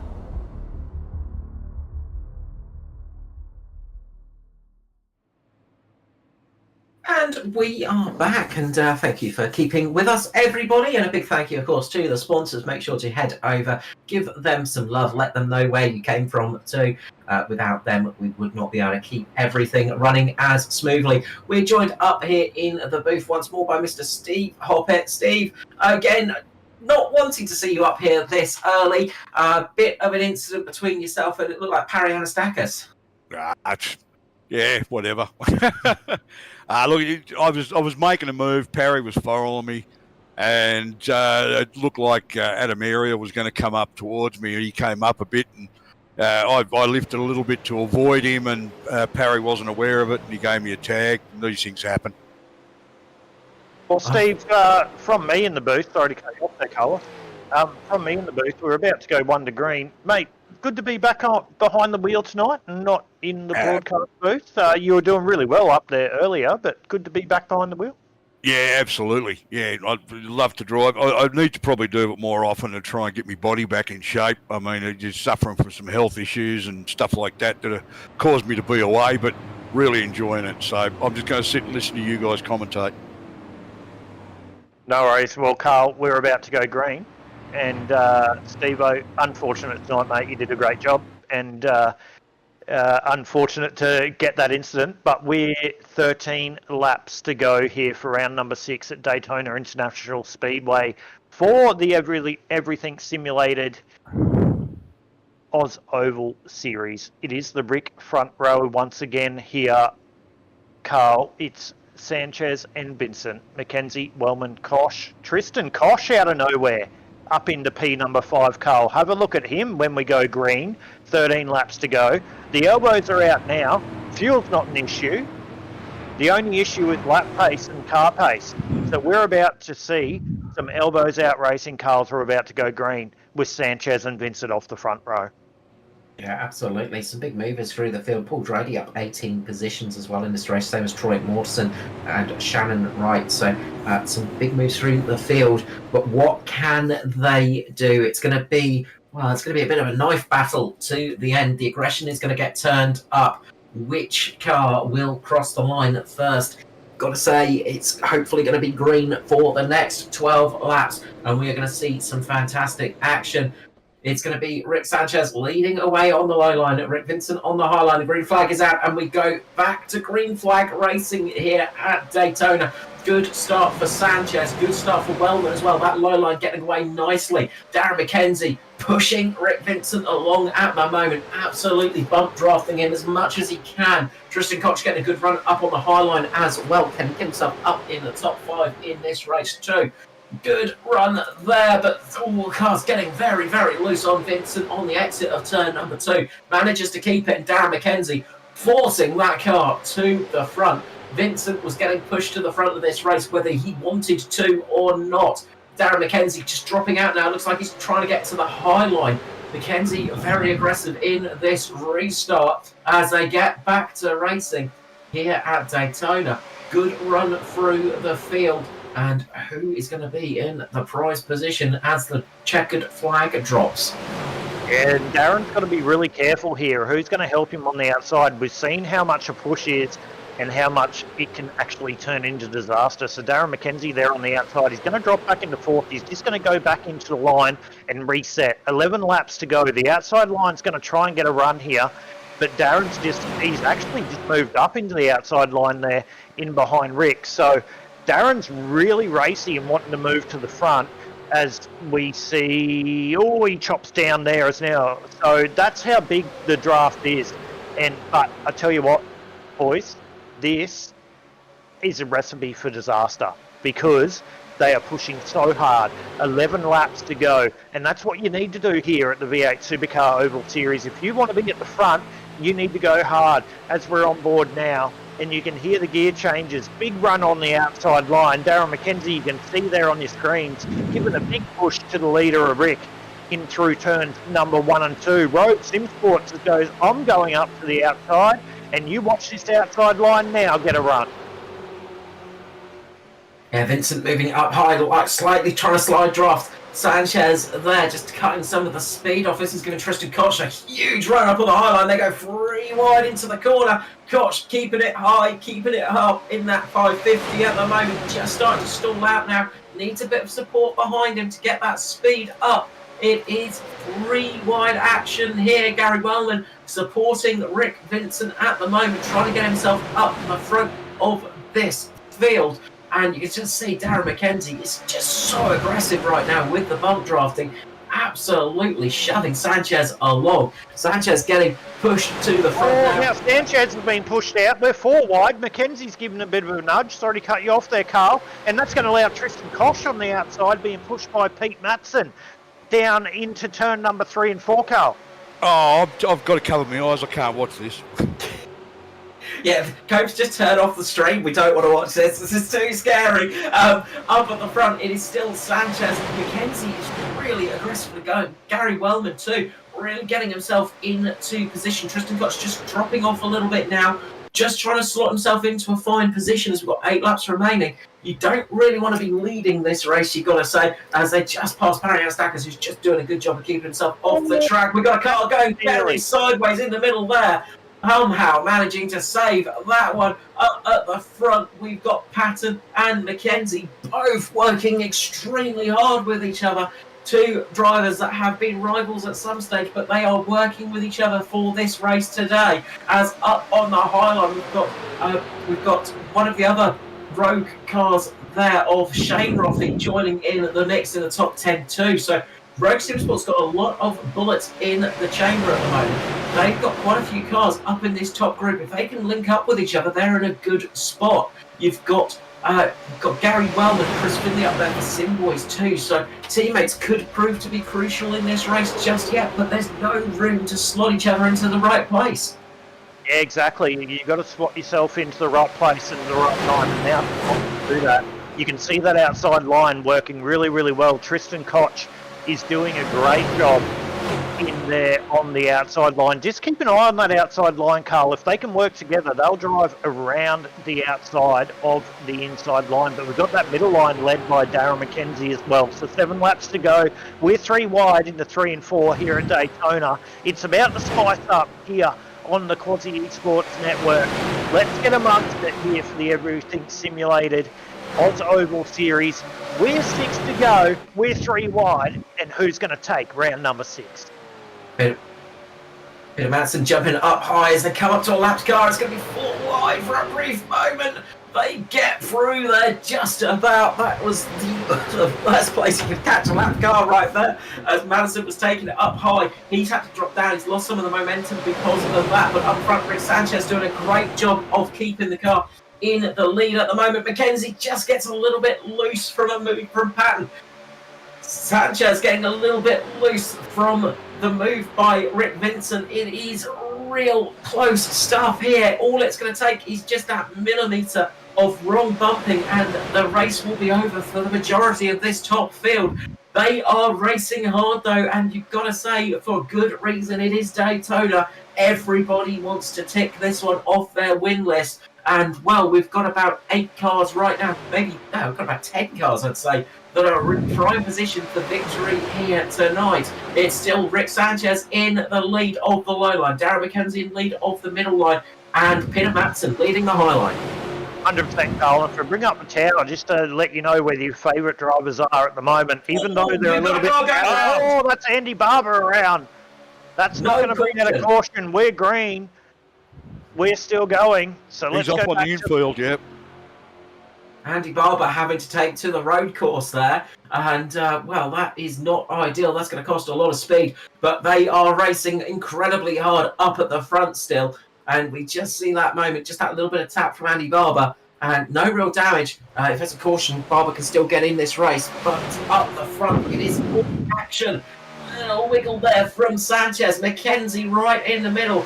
Up there as well, Peter Matson. They are all going for it. Those 3 lines are pretty much secured, you've got to say. Who is going to try and go for a fourth line? Will anybody go There's for the going to be another one here, Carl. There's going to be another one here. It's not over yet, ladies and gentlemen. There's going to be another one. There's going to be another big one. We're 4 laps to go here at Daytona. Nigel Patton well out of shape there, but some great driving from Nigel because he managed to catch that and straighten it up again. Yeah, that's it. There's been some big saves going on. Peter Matson's just stalling out a little bit on that high line at the moment. That could give the opportunity for somebody else to jump up there and take that position. He's starting to get the speed up though, and that's going to stop it. And we've got a car round in the background, and that's going to bring the caution flag. There it is. There it is. Called it as I've seen it. It was going to happen, and we're going to go green-white checker. And Troy Mortensen going around. Bit of contact between himself, Shane Roffey, and Tristan Koch, unfortunately caught in that one. So that brings out the caution here, and as you said, it's going to take us to a green-white checker. What a race it's been so far, boys. It's been cautions aplenty. We do experience that at Daytona. The good get going when they get going. Unfortunately, some of the big players have been taken out tonight, and it's going to have a massive change on the championship implications. As you see here, just caught in the right-hand rear. Tristan Koch nowhere to go, and now it's just trying to save it. So, interesting night tonight. We've had a few 3 laps to go, green-white checker. Who's going to bring it home tonight, lads? Well, out of the front 5 cars, none of them have won yet. Well, as we said, coming into the broadcast, there's been 6 different winners, as you alluded to earlier, Carl. So we're going to see another one tonight. I reckon Sanchez is on for one. Ricky's going all right at the moment. Darren McKenzie, as I said, don't write him off. He's always been there or thereabouts. Well, when I saw that Darren had come in for his first round in the series, I knew that was setting the cat amongst the pigeons. I knew that's what he was going to really bring this to life and open a few people's eyes tonight. It's his first round in the championship. And I've been watching 2 guys in particular, and I didn't want to say anything because I didn't want to put the knockers on them. But one of them's sitting at the front and one's right behind him. Well, Carl, over to you, mate. 3 laps to go, green-white checker. Mate, it's been a great night in the box. Sanchez, McKenzie, Matson. Matson doing a great job tonight. He's sort of kept his heels clean. Nigel Payton has as well. Gary Wellman, we need to look out for him as well. I said to him earlier in the broadcast. So the top 6, it's going to be interesting to see how this plays out with 2 laps to go when we go to green. Yeah, I'd say one of the cars to watch out for as well is Chris Finlay back there. Very quiet evening. Had to get some repairs done. The gold-yellow version of the Sim Boys car sitting up there with Gary Wellman. Those 2 could work well together and find themselves in a very strong position. Rick Sanchez has been pretty much leading this race for feels like the past 50 or so laps, absolutely doing a great job up the front with Rick Vincent as well. Those 2 being right up the front all race long. But Darren McKenzie is lurking there, smells a bit of blood. Darren McKenzie was one of those cars that I was sort of questioning maybe could make it to the end on fuel earlier in this race with that one of those cautions, because came in for an extra splash and dash, only took about 6 seconds worth of fuel in the last pit stop as well. So did some great fuel saving, had plenty in the tank, has been thinking about getting up to the front of this race for these final few laps for the past, 80 laps or so. So Darren McKenzie is now in a position where it could absolutely work out, although with the green-white checker, hopefully there's just enough gas in that car to get it to the line, because that can sometimes come into play here. If you filled it up, if you've not filled it up absolutely enough, you can find yourself a little bit short on a green-white checker, and that can be disastrous. Yeah, well, 100%. But look out for DMAC, because DMAC is not there for no reason. He can drive these cars, he can drive the ovals. So he's not there for no reason. He'll have his fuel strategy sorted. He's got none of his teammates around him at the moment because we just saw one of them taken out. So he's going to be left a little bit high and dry here on the restart. But we'll see how we go. Sanchez, McKenzie, Matson, Vincent. So he's definitely going to be in the window. But we're about to go green-white checker. There's a few damaged cars there, as you can see on your screen. And Steve, sorry to cut you off there, mate, as I was to jump in. But no, you're right. Excited to see this one, mate, with only a couple of laps to go. Well, I've got to say, I think Rick Sanchez has got the demon eyes on tonight, because I watched him in a US race earlier today, one of their Saturday night races, and he led a fair chunk of that until he got taken out in the late stages. So he's really got the demon eyes on tonight. He's had an unfortunate one earlier in the day. He wants this badly. And D-Mac, as usual, is always there, as I said. As soon as I saw that he was here tonight, I knew that was setting the cat amongst the pigeons. And out of the top 10, there's only one person that's won a race so far, and that's Gary Wellman, who's sitting back in the third row. Yeah, well, before we let Carl take him back to green, I just need to reiterate on that. There's a lot more to play out. It might only be a couple of laps, but have a look at the field. Sanchez, McKenzie, Matson, Vincent, Wellman, Patton, Drady, Finlay, Kosh, Roffey.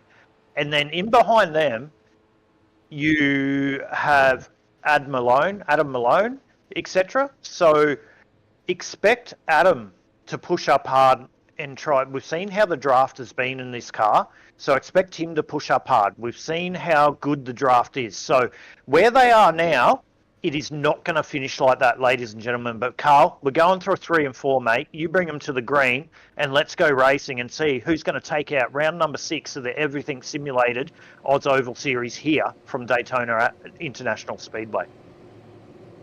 Absolutely, and this is going to be a frenetic final couple of laps. It's going to be all out, and well, hopefully we get to see the white flag drop with the checkered flag. Of course, only one green white checker, so this is it. If we see that, well, the next flag basically finishes the race, be it the yellow flag or the checkered flag.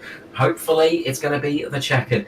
On the low line, it's Rick Sanchez, Darren McKenzie up high. They're coming to the restart zone. They're getting the green flag now, and away they go. Nice start for Sanchez. Gets away nicely. Darren McKenzie getting a push by Rick Vincent at the moment. Just behind Sanchez is Matson. Up high, Gary Wellman getting a huge run up on the high line. He's trying to get himself up towards the front, get himself into the position, just in case that yellow drops early. He wants to be there to get the most points possible as they come round 3 wide at the moment. Darren McKenzie getting a huge push from Vincent. Gets a little bit out of shape, but keeps the car in the right direction. Up high, it's Wellman with Paul Drady. Down low, Darren McKenzie drops to the low line. He gets down low. He gets in front of Rick Sanchez. There's a little bit of contact between Vincent and McKenzie as well as they come round 3 and 4.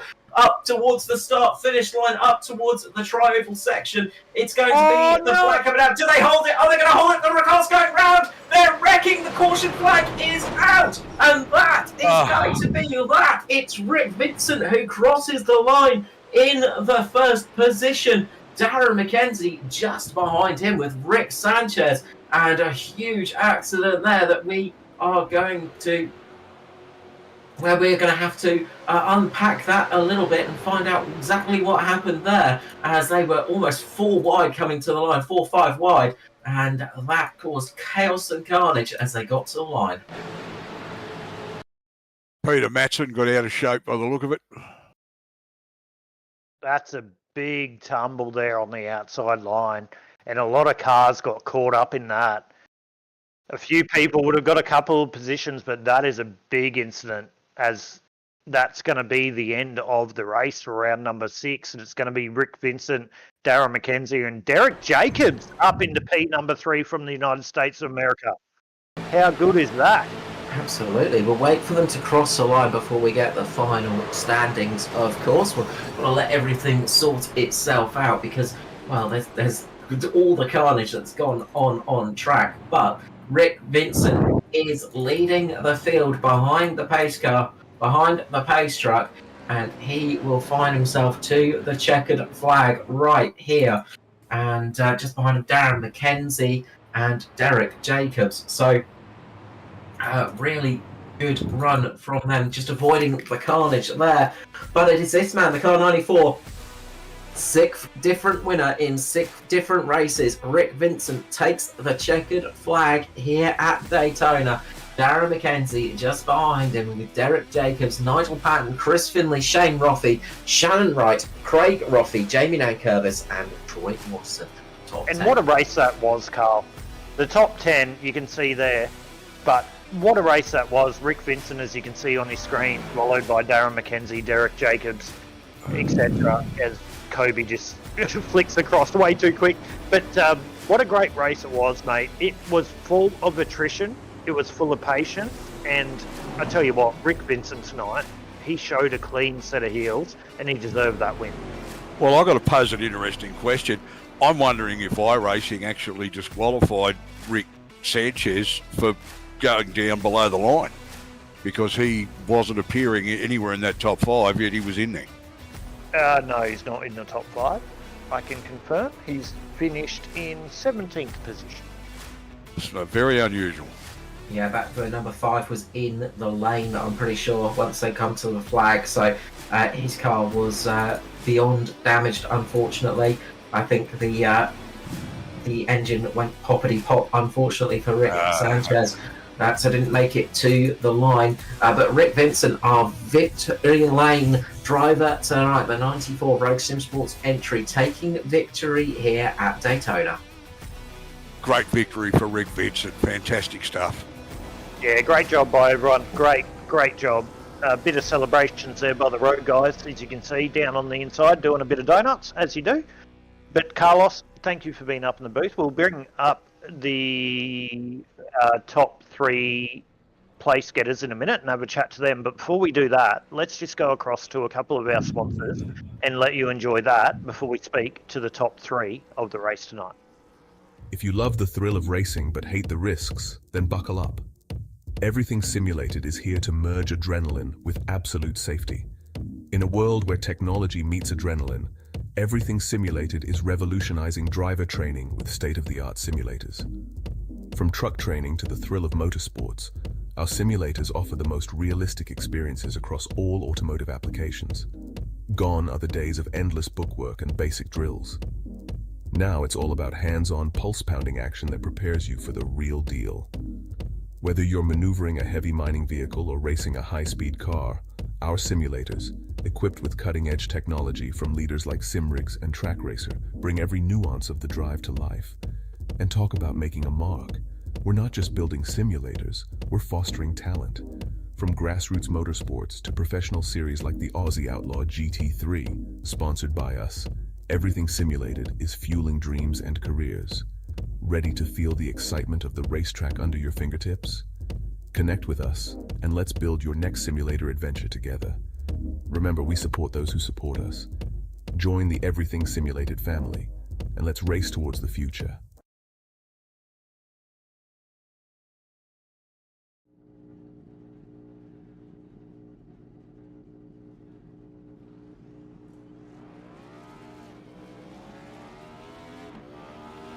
Here at TWRS, we're always here to help our squad when they need a little push in the right direction. That's just who we are. We're a beautifully diverse group of goofballs dedicated to driving fake race cars as fast as possible. And we continue to push each other to the front using the power of nonsense. We have one of the strongest NASCAR programs on the service, and you can access it all for $24.99 a month. And we just released individual subscriptions for $14.99 a month for each NASCAR vehicle. We also just added a Rallycross program, and our IndyCar program is taking off as well. So come join the weird side.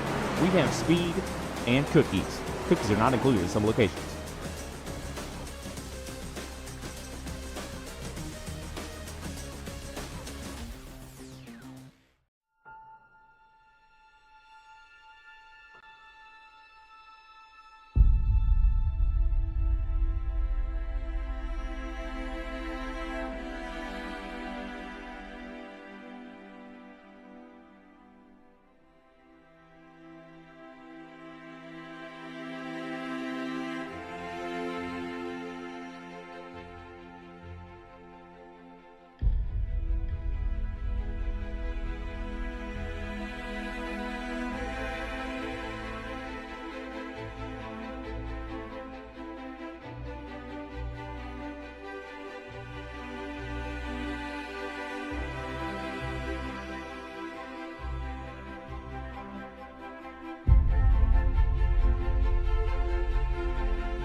And we're back, ladies and gentlemen. We've digressed that for what was absolutely amazing racing here at round number 6 of the Oz Oval Series here, brought to you by Everything Simulated. We do have the top 3 here in the broadcast at the moment, and we'll start off with your third place getter, DJ Derek Jacobs. Good evening to you, good evening to you, mate.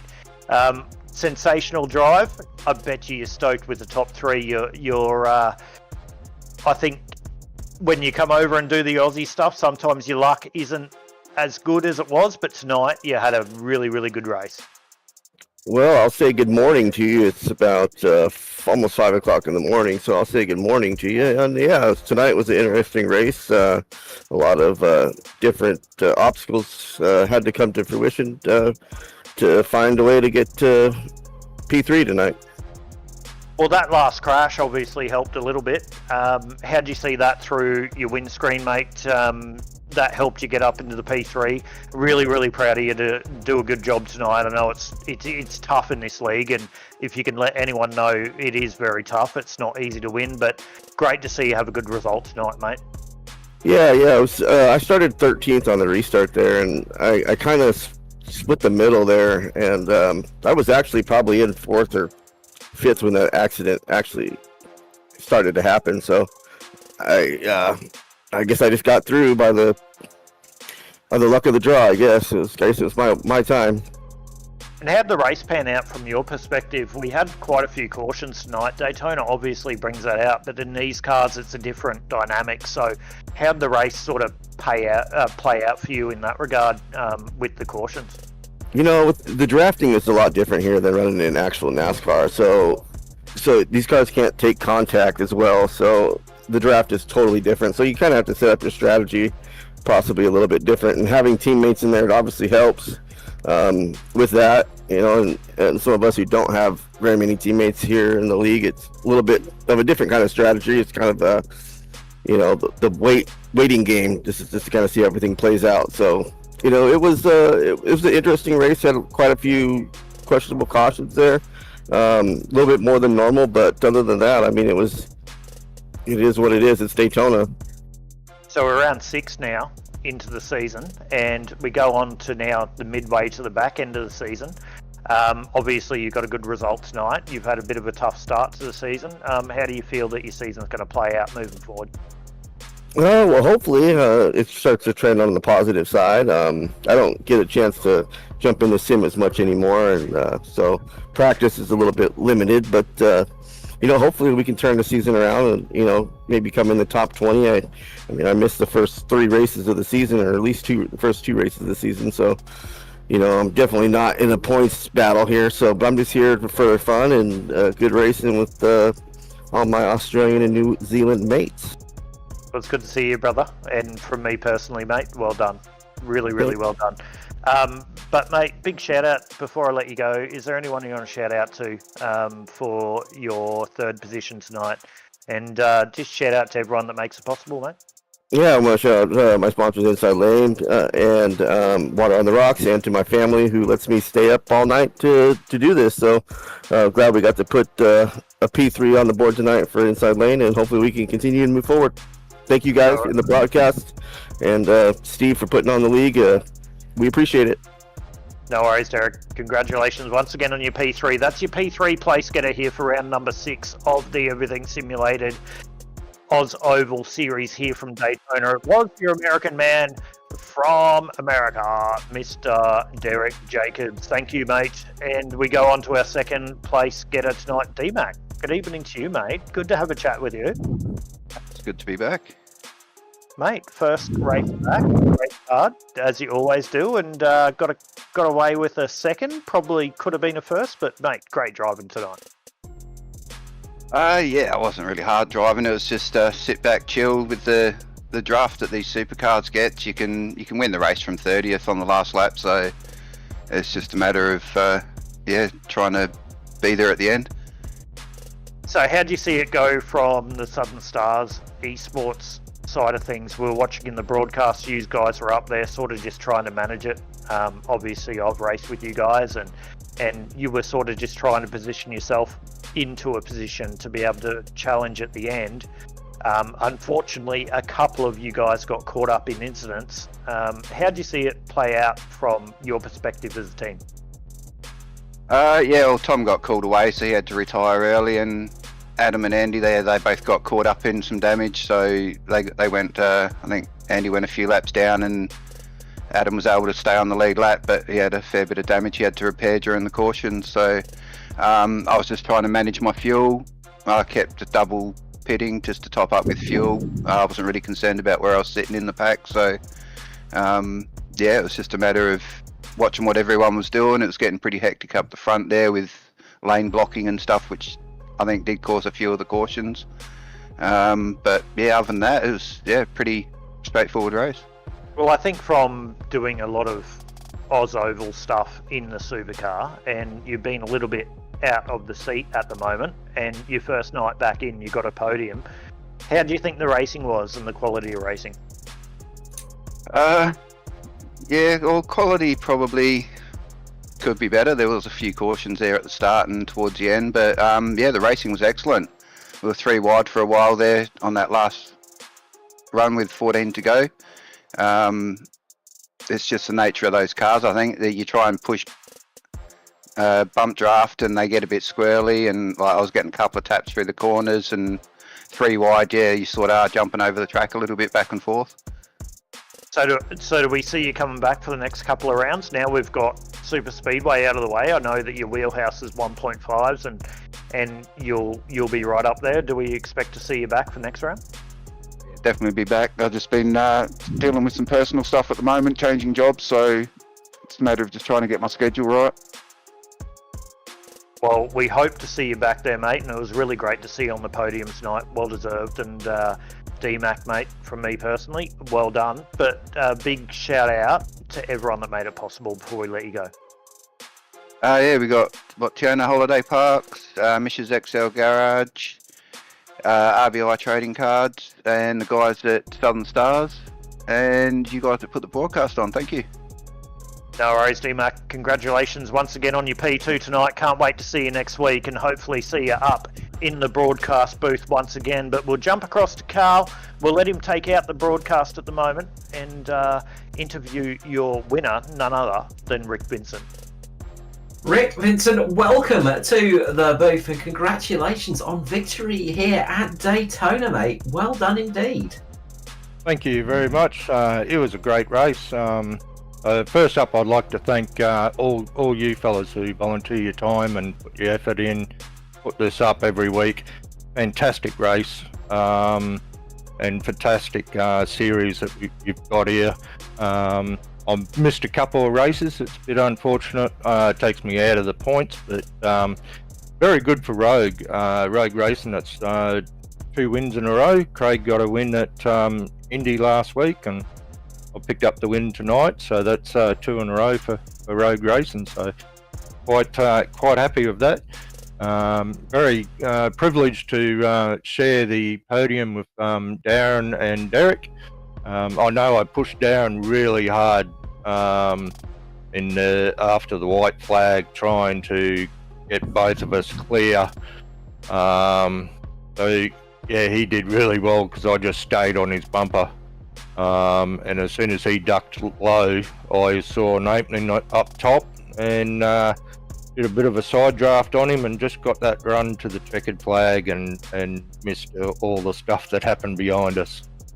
Absolutely. Missing all the carnage was crucial there, but you were pretty much at the front all race long as well. You looked pretty happy up there. I think you led about 14 laps, but you were pretty much up in the front 5 all race long almost. Yeah, once I got behind Rick, what's his last name? I'm sorry. Yeah, number 5. Notice that when I was pushing him, like we were 3 wide a lot of times there, but I could push him and keep to the front, and I thought that was real good. But at one point there, I got in front of him and we weren't as quick. So the goal from the restart was to try and get behind Rick and then push us to the front and have a race to the finish line. But it just didn't. I couldn't get there. So I got behind Darren and just pushed the hell out of him and made it a two-car race to the finish line. So, yeah. Went very well there at the end, and well, 6th different winner in 6 different races as well. You become the 6th one tonight, and as you said, it's been a good couple of weeks for Rogue. Obviously, we're gonna have to get the other car up here next time out, and try and get 7 for 7 with the other Rothy. Yeah, well, we had Shane in as well, so Shane Roffey. Craig unfortunately got turned early.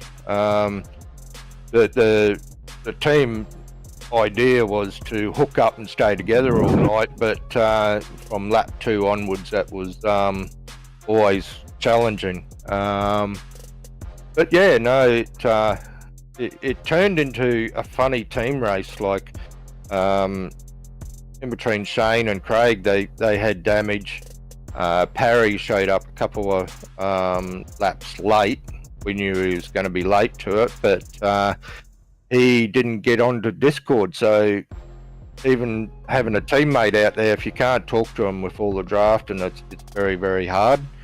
But I think a lot of the teams ended up with people out, and it seemed to be a single car team effort to the end. Absolutely. There was a fair few dropping out, unfortunately, and a fair few wounded, and we did see that. There was not too many friends up there for helping, but congratulations on this victory tonight, Rick. Before we let you go and celebrate with the team, a little bit of shout out for them and people in general. You've absolutely earned it here tonight. Yeah, one thing, I found the racing really good, considering that we were 3 wide for a hell of a lot of it. So with these races, running 2 wide, it's real easy. Running 3 wide lap after lap, I think overall the racing was great. So yeah, and for Rogue, love the friendship and the team, and can't say enough about them.